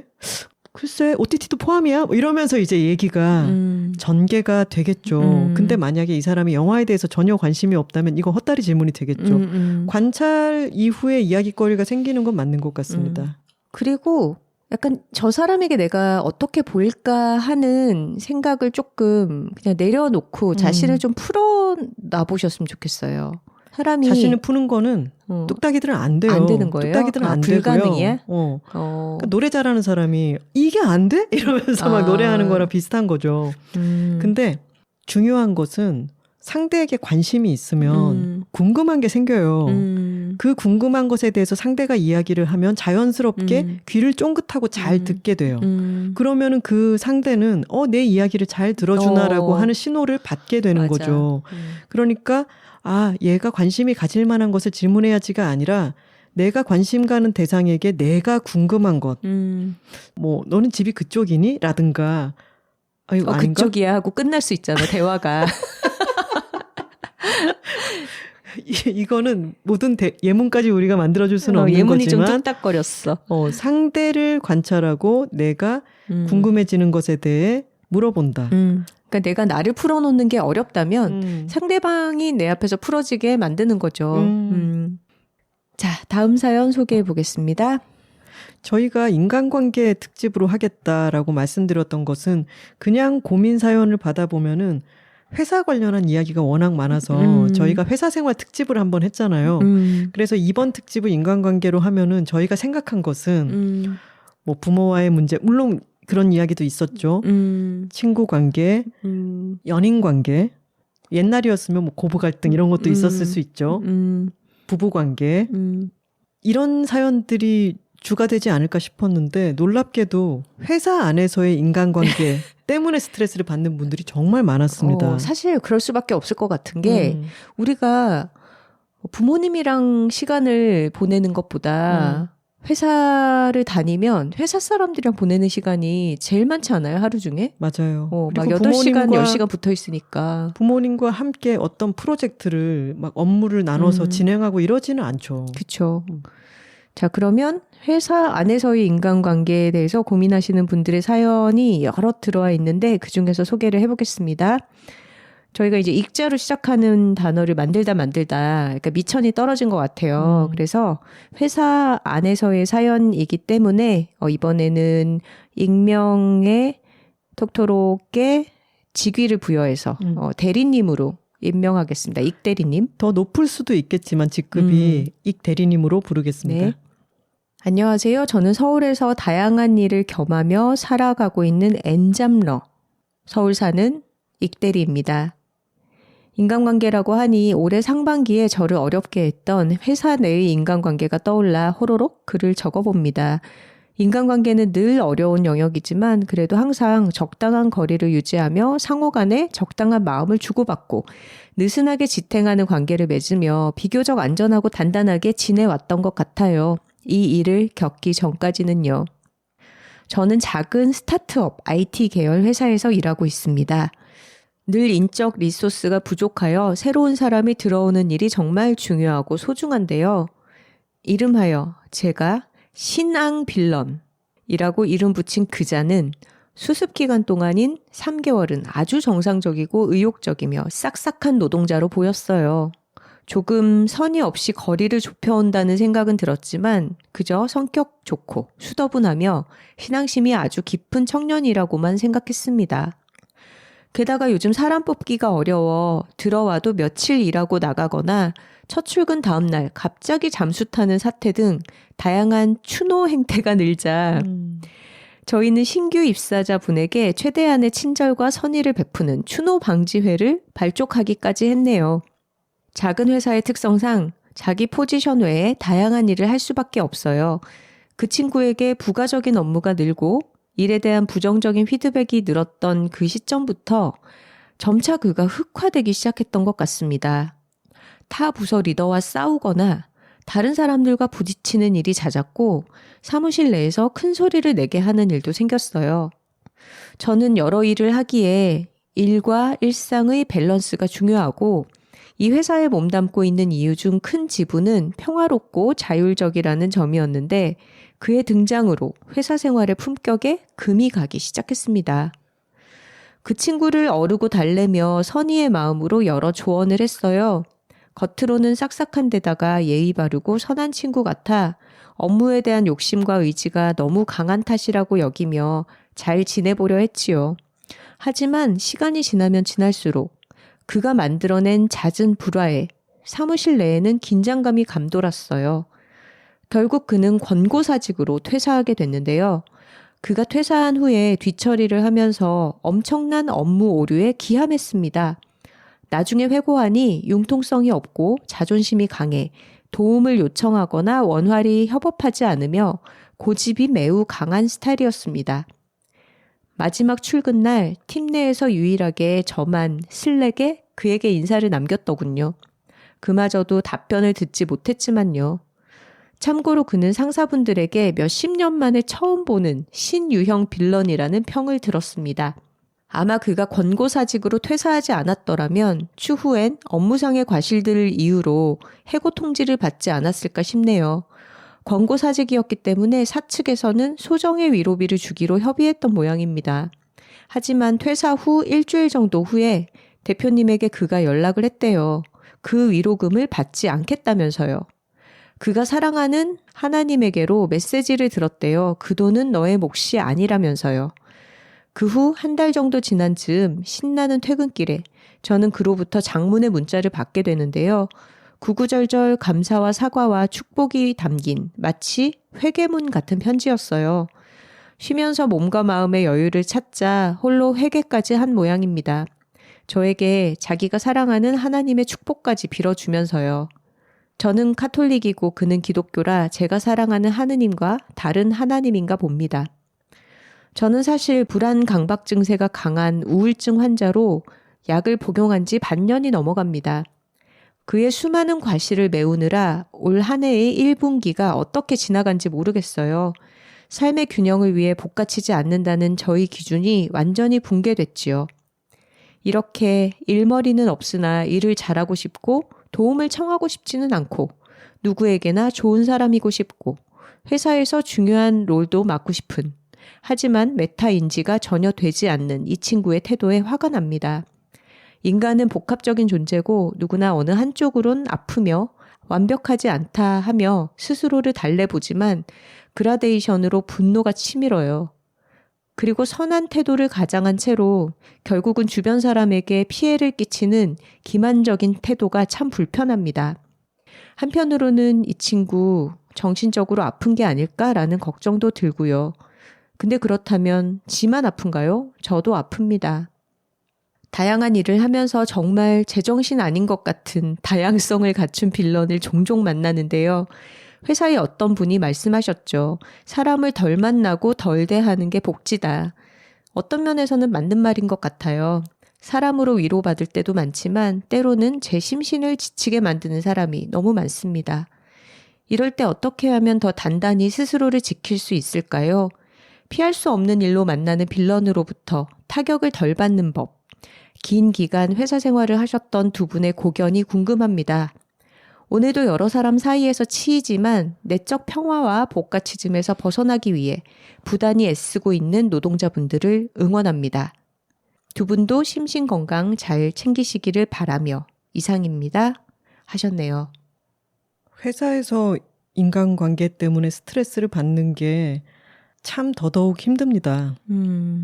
그런데 이 사연을 읽으면서 저는 한편으로는 그런 생각이 들어요.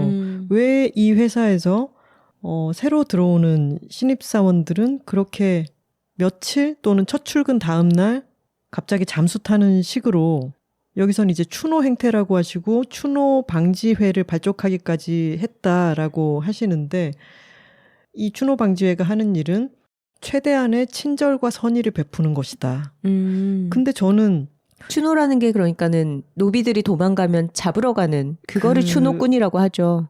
일단 노비가 개입되는 게 말이 좀 조심스럽지만 그러니까 노비를 쫓아가는 일이 생기지 않도록 그것을 방지하는 회로군요. 여튼 이 네이밍에 대해서는 저희가 동의하지는 않는다는 점을 먼저 밝히고, 왜냐하면 회사의 직원이 그만두는 거를 노비가 도망가는 거에 비유하는 거는 맞지는 않는 것 같아요. 이 네이밍은 물론 회사 안에 사람들이 이제 농담조로 하는 이야기이겠지만 저희는 동의하기는 조금 어렵죠. 근데 이 신규 입사자에게 최대한의 친절과 선의를 베푸는 것이 아니라 지금 신규 입사자에게 뭔가 과중하거나 부당한 정도로 일이 가고 있지는 않은가 하는 의심을 하게 해요.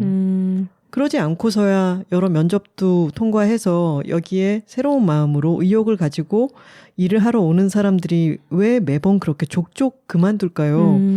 무언가가 치우쳐 있거나 과중하거나 하지 않을까라는 생각이 들고요, 일단.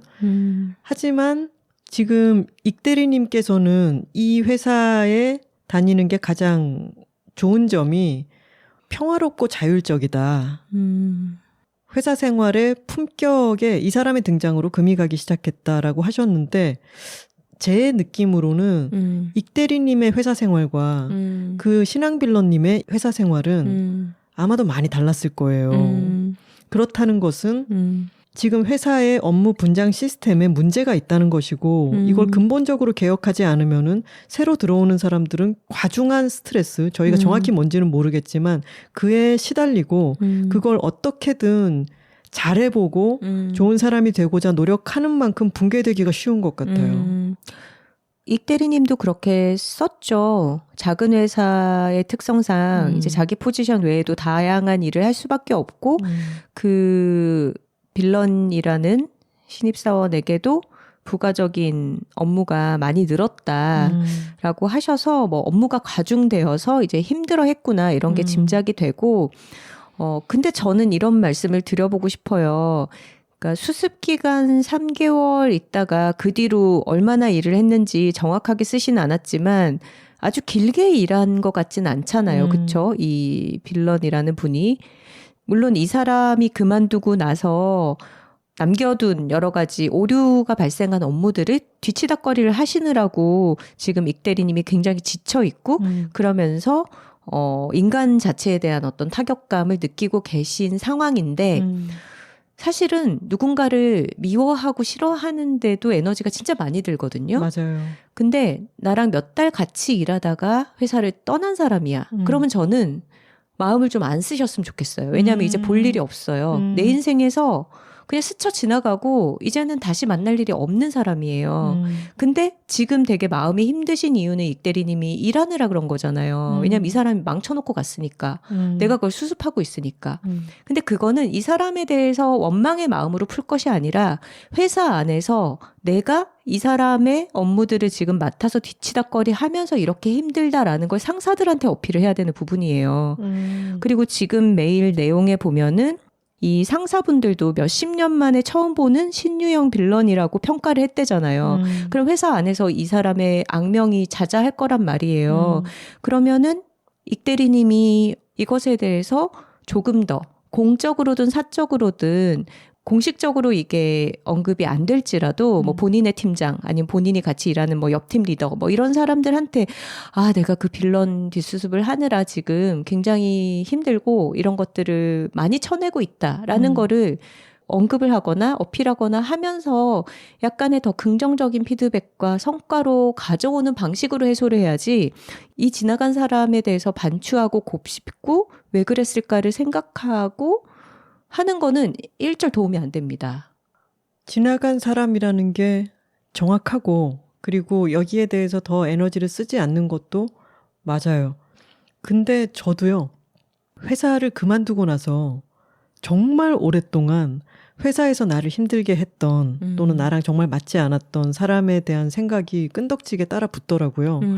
물론 그것이 시간이 지나면은 점점 옅어지고 횟수도 줄어들지만 예상치 못한 순간에 그 기억이 다시 막 떠오르고 그래요. 그게 아무래도 내가 원하지 않았던 사람과 너무 긴 시간을 보내야 되고 함께 직급이라는 것도 있고 직무라는 것도 나눠져 있어서 협업을 해야 되는데 그게 맞지 않았을 때 오는 스트레스가 보통 사람들이 생각하는 것보다 훨씬 더 크기 때문이겠죠. 맞아요. 근데 에너지를 덜 쓰려고 노력해야 되는 건 맞죠. 지금은 업무로도 화가 나고 그가 회계문 같은 편지를 막 문자로 보내오기도 했고 올 한 해 1분기가 어떻게 지나갔는지 모르겠어요 라고 하셨으니까 지금 이제 올 초를 너무 정신없이 보내시고 이제 5월 초니까 아직까지 그 자장 안에 있는 거죠. 근데 저희에게 이렇게 내용을 써 보내주시면서도 많이 정리가 되셨을 것 같아요. 어떤 부분이 있냐면 일머리는 없으나 일을 잘하고 싶고 도움을 청하고 싶지는 않고 누구에게나 좋은 사람이고 싶고 회사에서 중요한 롤도 맡고 싶은 하지만 메타인지가 전혀 되지 않는 이 친구의 태도. 정신적으로 아픈 게 아닐까? 지만 아픈가? 나도 아프다. 이런 식의 생각들이요. 이것을 처리하고 있는 과정이라고 생각해요. 이 업무에 대해서 과중함과 부당함에 대해서는 상사에게도 이야기를 하고 신입사원들이 일을 제대로 할 수 없으면서도 과중하게 스트레스를 받을 수밖에 없는 이 상황에 대해서 앞서 말한 제 손가락을 이렇게 하고 있습니다. 추노 방지회 분들과 함께 조금은 더 근본적으로 개선할 방안을 생각해 보셔야 할 것 같고요. 저는 근데 이 메일 읽으면서 이 빌런의 되게 미운 점, 킹받는 포인트를 알 것 같아. 뭐? 왜냐하면 자기가 다른 사람들은 굉장히 괴롭게 만들어 놓고 스스로는 마음의 평화를 찾은 거야. 하나님 맞아. 안에서. 맞아. 그리고 마치 자기가 뭔가를 베풀어 주듯이 시혜적으로 굴고 있어요. 뭐 회사에도 위로금도 안 받겠다. 그리고 익 대리님한테도 막 메일을 보내가지고 막 축복을 빌고. 그러니까 이런 게 킹받는 거지. 진짜 킹받는 부분이긴 합니다. 네. 근데 저는 인간 자체에 대한 희망은 버리지 않으셨으면 좋겠어요. 회사의 다른 분 말씀을 인용하면서 사람을 덜 만나고 덜 대하는 게 복지다라고 인용을 하셨는데 사실 저는 일하면서 진짜 힘든 사람을 만나지 않는 것도 복지일 수 있지만 진짜 재미있게 잘 같이 일할 수 있는 사람과 합을 맞추는 것이야말로 일하면서 맞아요. 누릴 수 있는 복지 중에 하나라고 생각을 하거든요.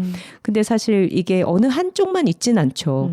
되게 재밌게 일하면서 많이 배우는 경험도 사람으로부터 오고 또 상상 이상으로 너무 힘들고 괴로우면서 심신이 고달픈 경험도 사람으로부터 오죠. 근데 이 양면이라는 거는 늘 공존하고 우리가 어느 한쪽만 경험하면서 사는 사람은 없을 거예요. 그러니까 결국은 인간에 대해서는 가능성을 열어놓고 포용을 할 때 나쁜 것들이 랜덤하게 들어오듯이 또 좋은 걸 경험할 수 있는 확률도 높아진다고 생각을 합니다.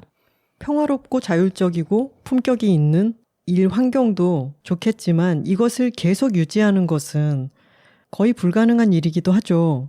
저는 일을 할 때는 물론 대규모로 사람들이 협업을 하긴 하지만 긴밀하게 의견을 주고받고 일을 토스하고 서로 받고 막 같이 공통의 목표를 향해 달려갈 때는 농구팀이라고 생각하기를 좋아하거든요. 슬램덩크에 너무 과몰입하는 거 아닌가요? 근데 내가 하지 못하는 또는 내가 이전에 하지 않았던 방식으로 업무를 처리하고 그것의 효율을 확 높이거나 그 성과를 정말 기분 좋게 나눌 수 있는 어떤 나의 동료가 생겼을 때는 일에서 느끼는 성취감이 아주 크게 오는 것도 변화하고 성장하는 과정이라고 생각을 해요. 회사의 시스템이 좀 나아지고 그리고 함께 즐겁게 일할 수 있는 그런 신규 입사자가 들어오기를 바랍니다. 이외에도 회사 안에서의 인간관계에 대한 고민 사연이 많이 왔는데 저희가 다 소개하지는 못했지만 잘 읽었고요. 다음에 또 기회가 닿는다면은 소개하도록 하겠습니다. 댓글 소개 시간입니다. 사연과 광고 문의는 W 숫자 2 talking gmail.com w2talking gmail.com으로 보내주시면 됩니다. 지난 95화 너 요새 운동하니? 편에서 여두레드로 소개했던 우리의 활보는 사치가 아니야의 김지우 저자님, 구르님께서 팟빵에 오늘 아침에 댓글을 남겨주셨어요. 작가님들, 휠토로, 구르톡토로입니다. 저도 하나 작가님이 휠토로라고 불러주실 때 좋았어요. 그 점도 짚어주셔서 반가웠습니다. 화요일날 바로 듣고 감동의 파도에 휩쓸려 있다가 또 새 여둘톡이 만들어질 주말에서야 댓글 남깁니다. 감동의 파도뿐만이 아니라 최근 영상 보셨나요? 서핑을 하셨어요. 호주에서. 서핑이 끝이 아니에요. 여성 마라톤에서 5km 달리기를 하셨던데요. 아 진짜요? 나 못 봤지? 휠체어 달리기에 참여하셨던데요. 와, 구루님 요새 운동하시는군요. 여성 마라톤 맞네요. 메달을 걸고 사진 찍은 거를 오늘 제가 따끈따끈하게 인스타그램 스토리에서 봤습니다. 와, 다시 읽어볼게요. 어쩜 여둘톡 주제도 운동인가요? TMI지만 저도 필라테스 2년, 지금은 PT를 받고 있습니다. 성인이 되어 재활이 아닌 운동을 만나고 나 꽤 운동 좋아하는구나를 새로 깨닫게 되었어요. 너무 길게 쓰지 않으려 500자 제한이 있는 댓글창에 감상평이자 감사평을 남기려는데 쉽지 않네요. 벌써 300자가. 짧게 말하자면 저 이번 여둘톡을 통해 좋은 걸 좋다고 말하기에 새로운 파워를 찾아낸 것 같아요. 듣는 사람으로서는 좋은 걸 좋다고 말해주셨을 때 긍정적인 기운, 연대감, 외롭지 않은 마음, 새로운 것을 아는 기쁨, 신뢰도가 높은 제품과 작품을 만나는 기회 등을 얻을 수 있었는데요. 여기까지가 이제 500자 다 차버린 거죠. 이어서 쓰셨어요. 창작자로서 제 창작물을 좋다고 말해주시는 것은 또 다른 느낌으로 다가오더라고요. 저는 그 순간에 자부심을 새로 발견했습니다. 창작을 할 때면 저는 때때로, 아니 사실 많은 순간 불확실함에 늪에 빠져버리고 말아요. 이 글과 영상이 의미 있는 작업일까? 누가 좋아해 줄까? 얼마나 많은 사람에게 갈 수 있을까? 알 수 있는 것이 하나도 없으니까요. 그런 면에서 참 외로운 작업이기도 한 것 같습니다. 그런데 제가 너무도 좋아하는 언니들이, 그리고 언제나 마음에 쏙 드는 것을 추천해주는 언니들이 내 책이 좋다고 말해주다니요. 그 순간만큼은 제 글과 영상이 미지의 세계에서 떠도는 것이 아니라 확실히 좋은 것이 된 것만 같았어요. 오늘도 새 마음을 알려주셔서 감사해요. 선물 같은 순간을 만났으니 나 역시 좋아하고 사랑하는 창작자들에게 불어 한 번 더 좋은 걸 좋다고 표현해봐야겠다고 다짐하는 한 주였습니다. 500자는 역시 무리였네요. 언니들 늘 좋아해요 해주셨습니다. 저희도 좋아합니다, 구루님. 이 댓글 너무 기분이 좋네요. 그리고 이런 마음은 저희도 여둘톡 만들면서도 항상 느껴요. 불확실성, 내가 지금 의미 있는 걸 하고 있나? 이게 지금 누군가에게 가닿을까? 이랬을 때 톡토로들이 보내주는 반응들이 저희가 이걸 계속할 수 있는 힘을 주죠. 아니 근데 이번 너 요새 운동하니 편 있잖아요. 인스타그램 스토리에는 운동하면서 이거 들었더니 너무 기분 좋다라고 태그를 막 해서 이제 알려주셨는데 팟빵 댓글이 정말 이례적으로 저조하지 않았나요? 평소보다 적었는데 대신에 다른 방식으로, 이게 말로 쓰기가 어려운, 말로 리뷰를 쓰기가 어려운 회차였는지 모르겠지만 후원금을 이렇게 많이 날려주시면서 듣고 다 운동하러 나가셔서 그런 거 아닐까요? 그렇다고 믿고 싶습니다. 네. 여둘톡 95화 너 요새 운동하니 편을 후원해 주신 호두토로님, 한박톡토로님, 밤밤톡토로님, 꿈꾸는 눈썹님, 입장곤란톡토로님, 제이디솔님 감사합니다. 돌나무님의 댓글입니다. 어째 다 제 얘기 같은가요? 유유. 코로나 초기 집콕하며 허리 담 걸렸다 고생한 후 생존운동으로 시작했는데 이젠 운동 없는 일상은 생각도 못합니다. 저도 두 분처럼 운동 전도사입니다. 운동해봐 이렇게요. 달리기, 근력운동 덕분에 갱년기 완경도 큰 증상 없이 잘 넘겼고요. 그땐 몰랐는데 지나고 보니 달리기 아니었음 심적으로 힘들었을 것 같더라고요. 아이에게 하는 유일한 사교육 투자도 운동이랍니다. 아이가 원하면 일단 다 해보라고 해요. 하다가 싫다면 관두고. 운동 얘긴 해도 더 할 수 있지만 오늘은 여기서 끝. 건강하자고요 라고 하시고 운동하러 또 달려가셨을 것 같네요. 1069-5566님께서도 방송 듣고 바로 달리러 갔어요. 운동 시작하게 해준 여둘톡 언제나 감사하고 오늘 더욱 감사합니다 하셨네요. 그래요. 이렇게 1069-5566님처럼 달리러 가시더라도 한 말씀 남겨주시고 가는 하트는 꼭 찍고, 말씀드린 김에 하트 한 번씩 찍어주시기 바랍니다. 보리톡토로님께서 시르사 아사나라는 요가 자세를 집에서 혼자 연습하다 어깨와 목 인대에 무리가 와서 한의원에 다녀온 오늘 마침 이 방송을 들었어요. 요가를 한동안 못 가면 어쩌지 하며 조급한 마음으로 걱정을 했는데 나에게 시간은 많고 천천히 또 나아가면 되니까 이 쉬운 걸 다시 깨닫게 됐어요. 감사합니다.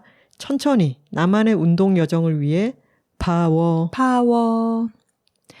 맞아요. 우리 빅토리노트의 이옥선 저자님께서 운동은 하려면 20년은 해야 했다고 말할 수 있다. 이런 말씀을 하셨습니다. 특히 요가는 정말 천천히 자기 몸의 현재를 살피는 운동이잖아요. 뭐 조급한 마음을 갖지 않고 아주 길게 보면서 조금씩 그날의 몸 상태에 맞춰서 해나가면 되겠죠.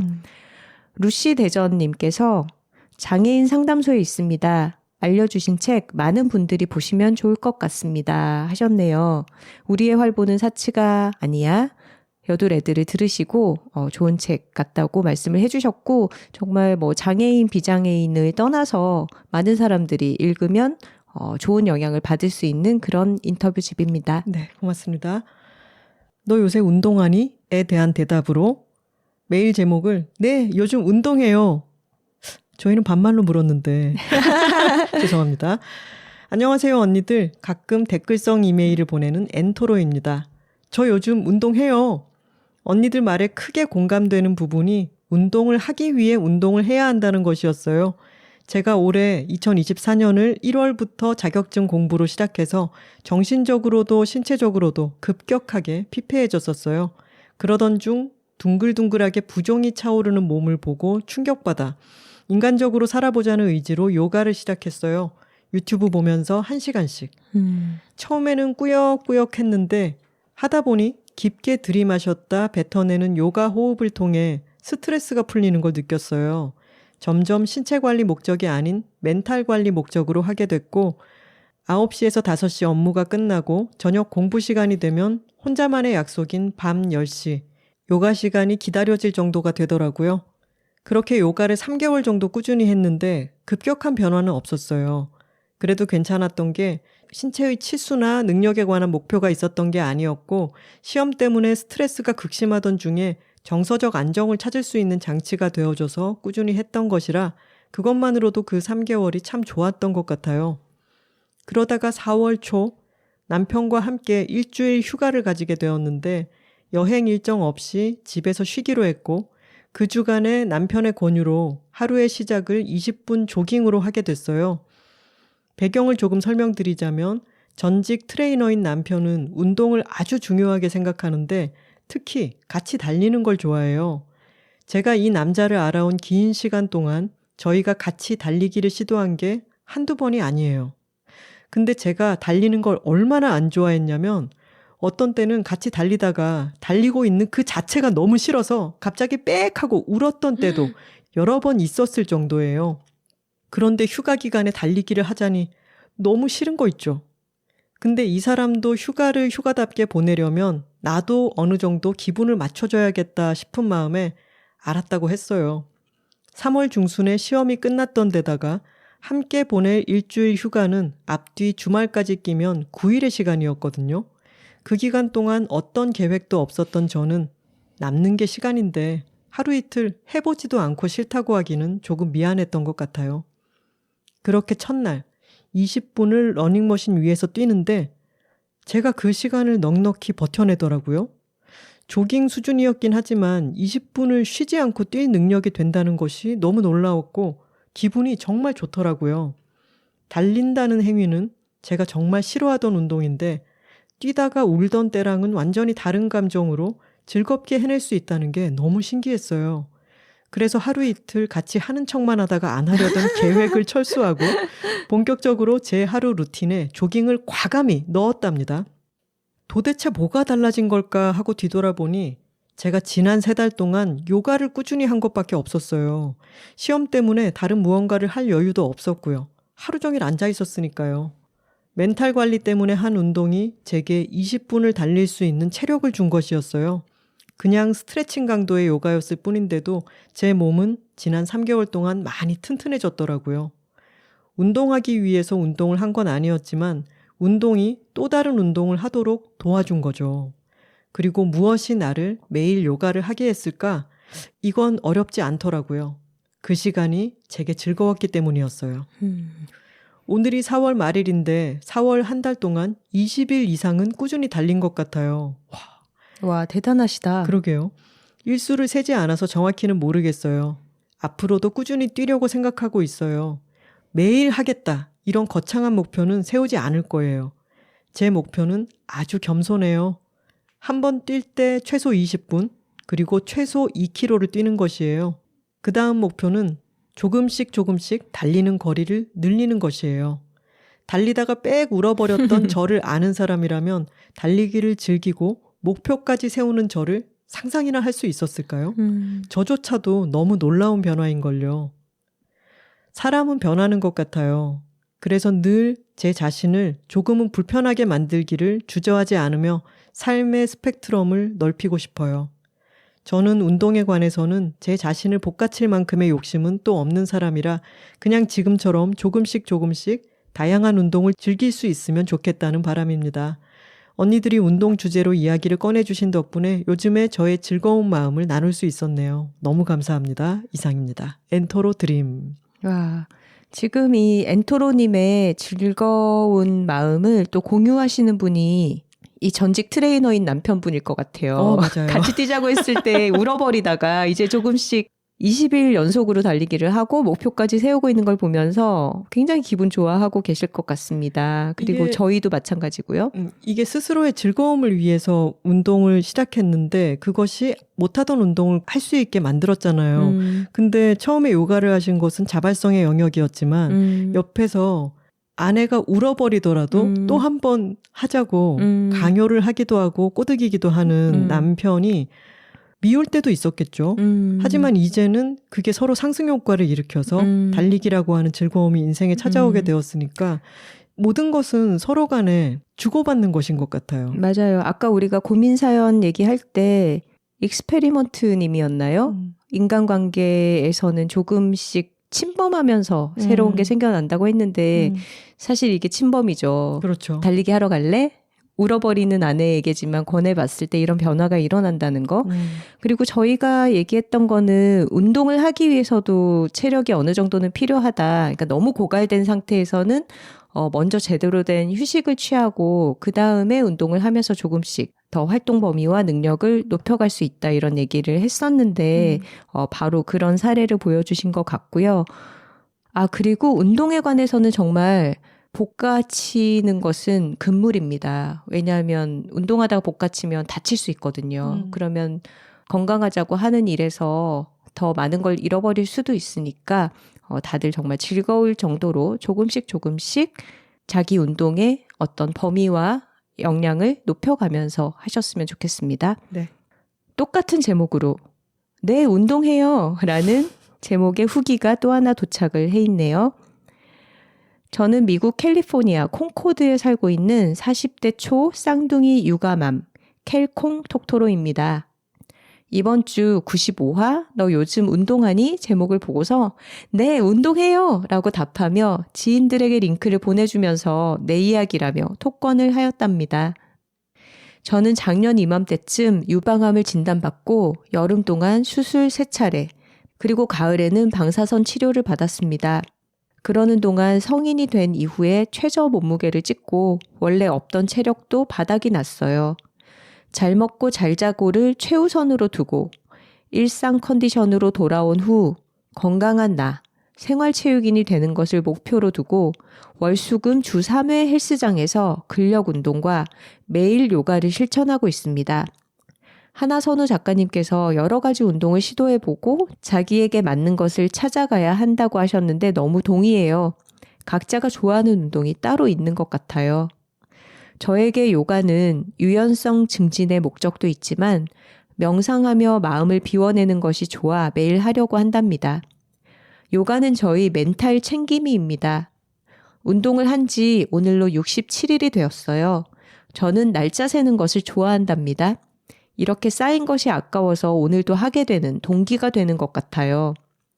제가 운동하는 것을 아무도 눈치채지 못하지만 저는 일상생활에서 탄산수 24캔 한 박스를 들거나 가득 찬 빨래 바구니를 들 때 예전보다 훨씬 가볍게 드는 저를 발견하고 있습니다.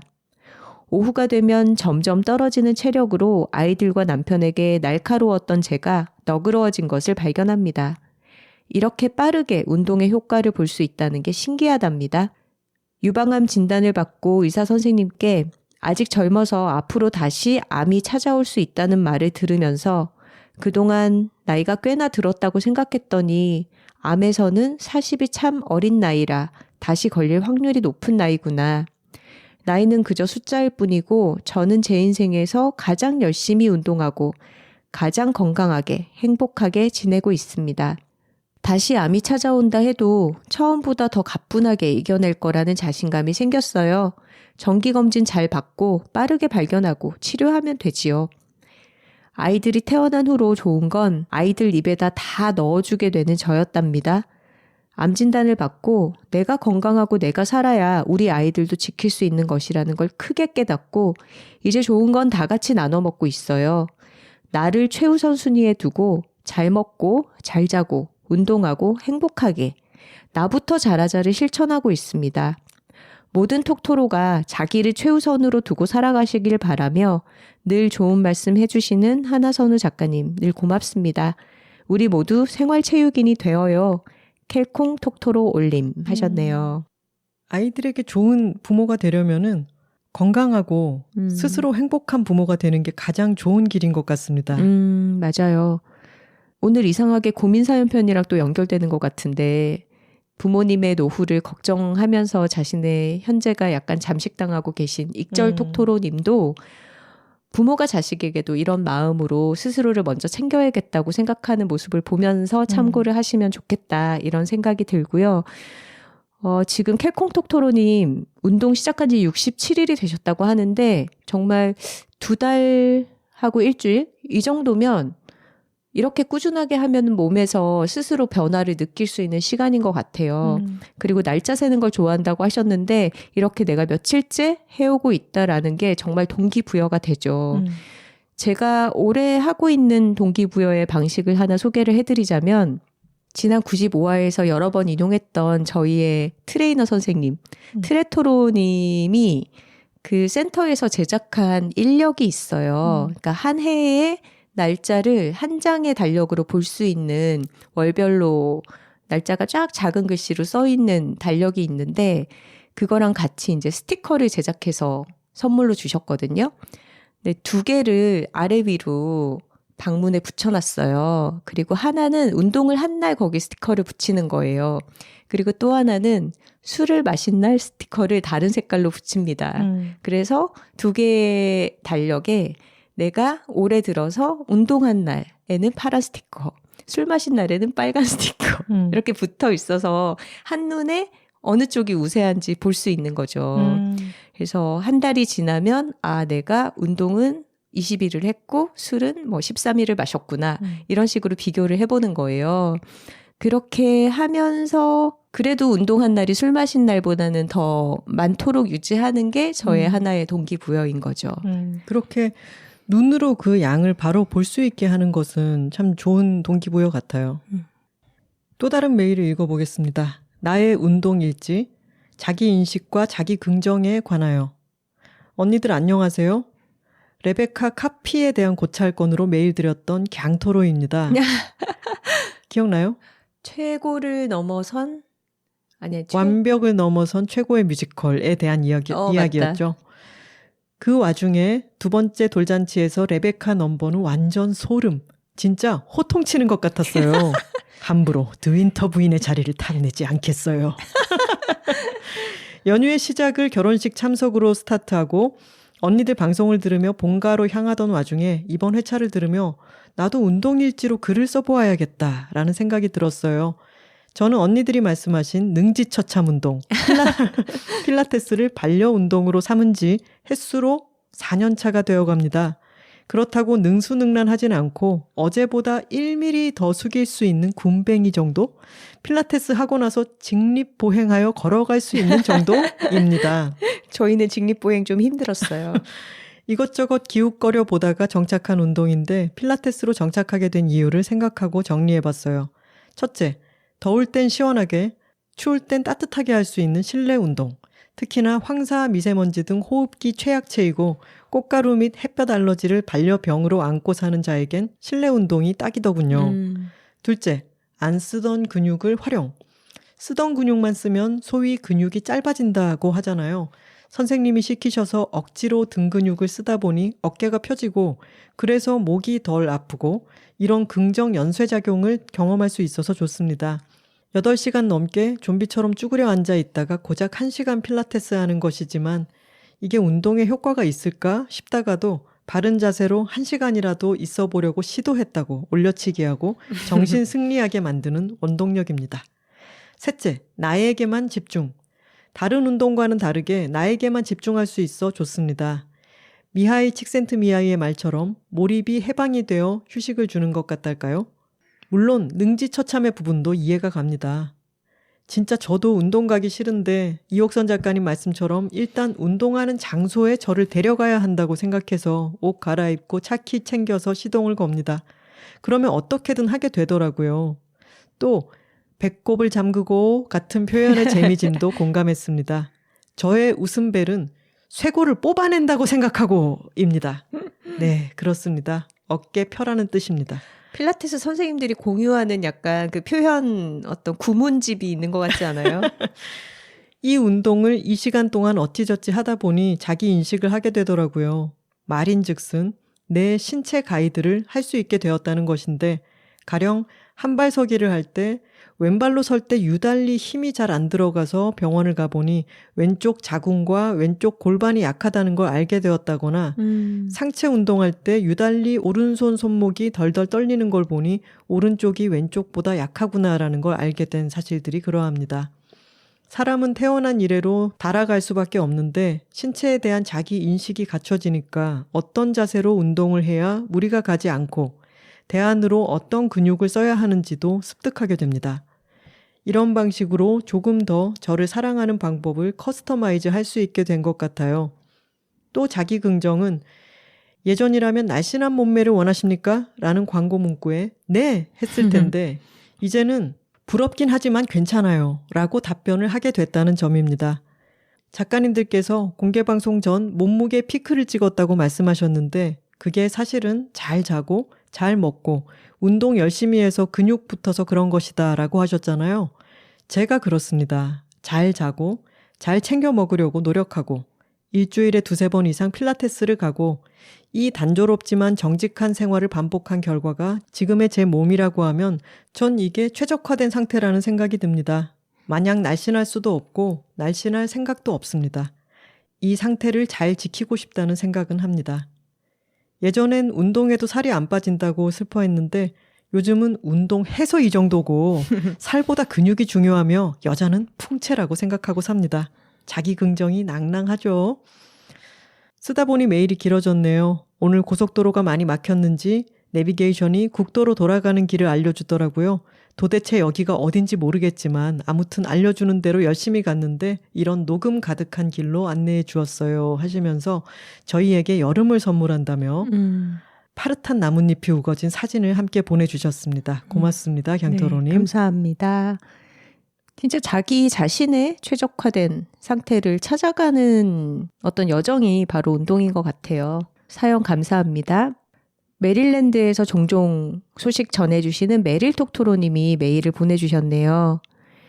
안녕하세요. 메릴톡토로입니다. 초봄부터 이곳의 봄 소식 전해드려야지 하면서 산책 나갈 적마다 꽃사진을 찍기만 하다가 어느새 5월이 되었고 이제야 봄과 여름 사이에 계절 안부를 전합니다. 며칠 전 산책하다 새들 소리, 새소리를 운다고 말해야 할지 노래한다고 해야 할지 늘 고민이 됩니다. 새들 소리가 어찌나 낭랑한지 93화 제주 생태탐방 100회를 아십니까? 에서 새소리 들었던 것이 생각나서 찍었던 영상입니다. 영상을 첨부해 주셨어요. 제철 팟캐스트로 매주 잘 듣고 있고 특히 최근엔 94화 제2회 톡토로 투게더 편을 몇 번이나 다시 들었습니다. 참석한 분들이 너무 부러웠답니다. 두 분 작가님의 목소리, 톡토로 분들의 좋은 기운 모두 매일 저희 다정한 산책 친구가 되어주셔서 감사합니다. 이제 더위를 걱정하는 계절이 다가오네요. 두 분 작가님 늘 건강하시고 좋은 계절 많이 누리시길 바랍니다.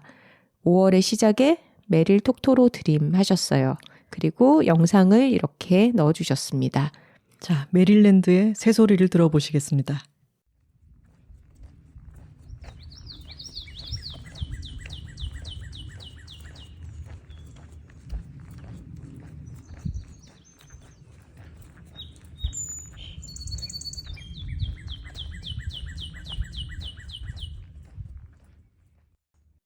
이 영상도 너무 아름답고 새소리도 기분 좋은데 걸어가시면서 찍어서 메릴 톡토로님의 발소리가 들어가 있어요. 같이 산책하는 것 같죠. 네. 그리고 메릴랜드 새는 어떤 종인지 잘 모르겠지만 노래를 한다기보다 좀 비트를 넣는 것 같지 않아요? 삐삐삐삐.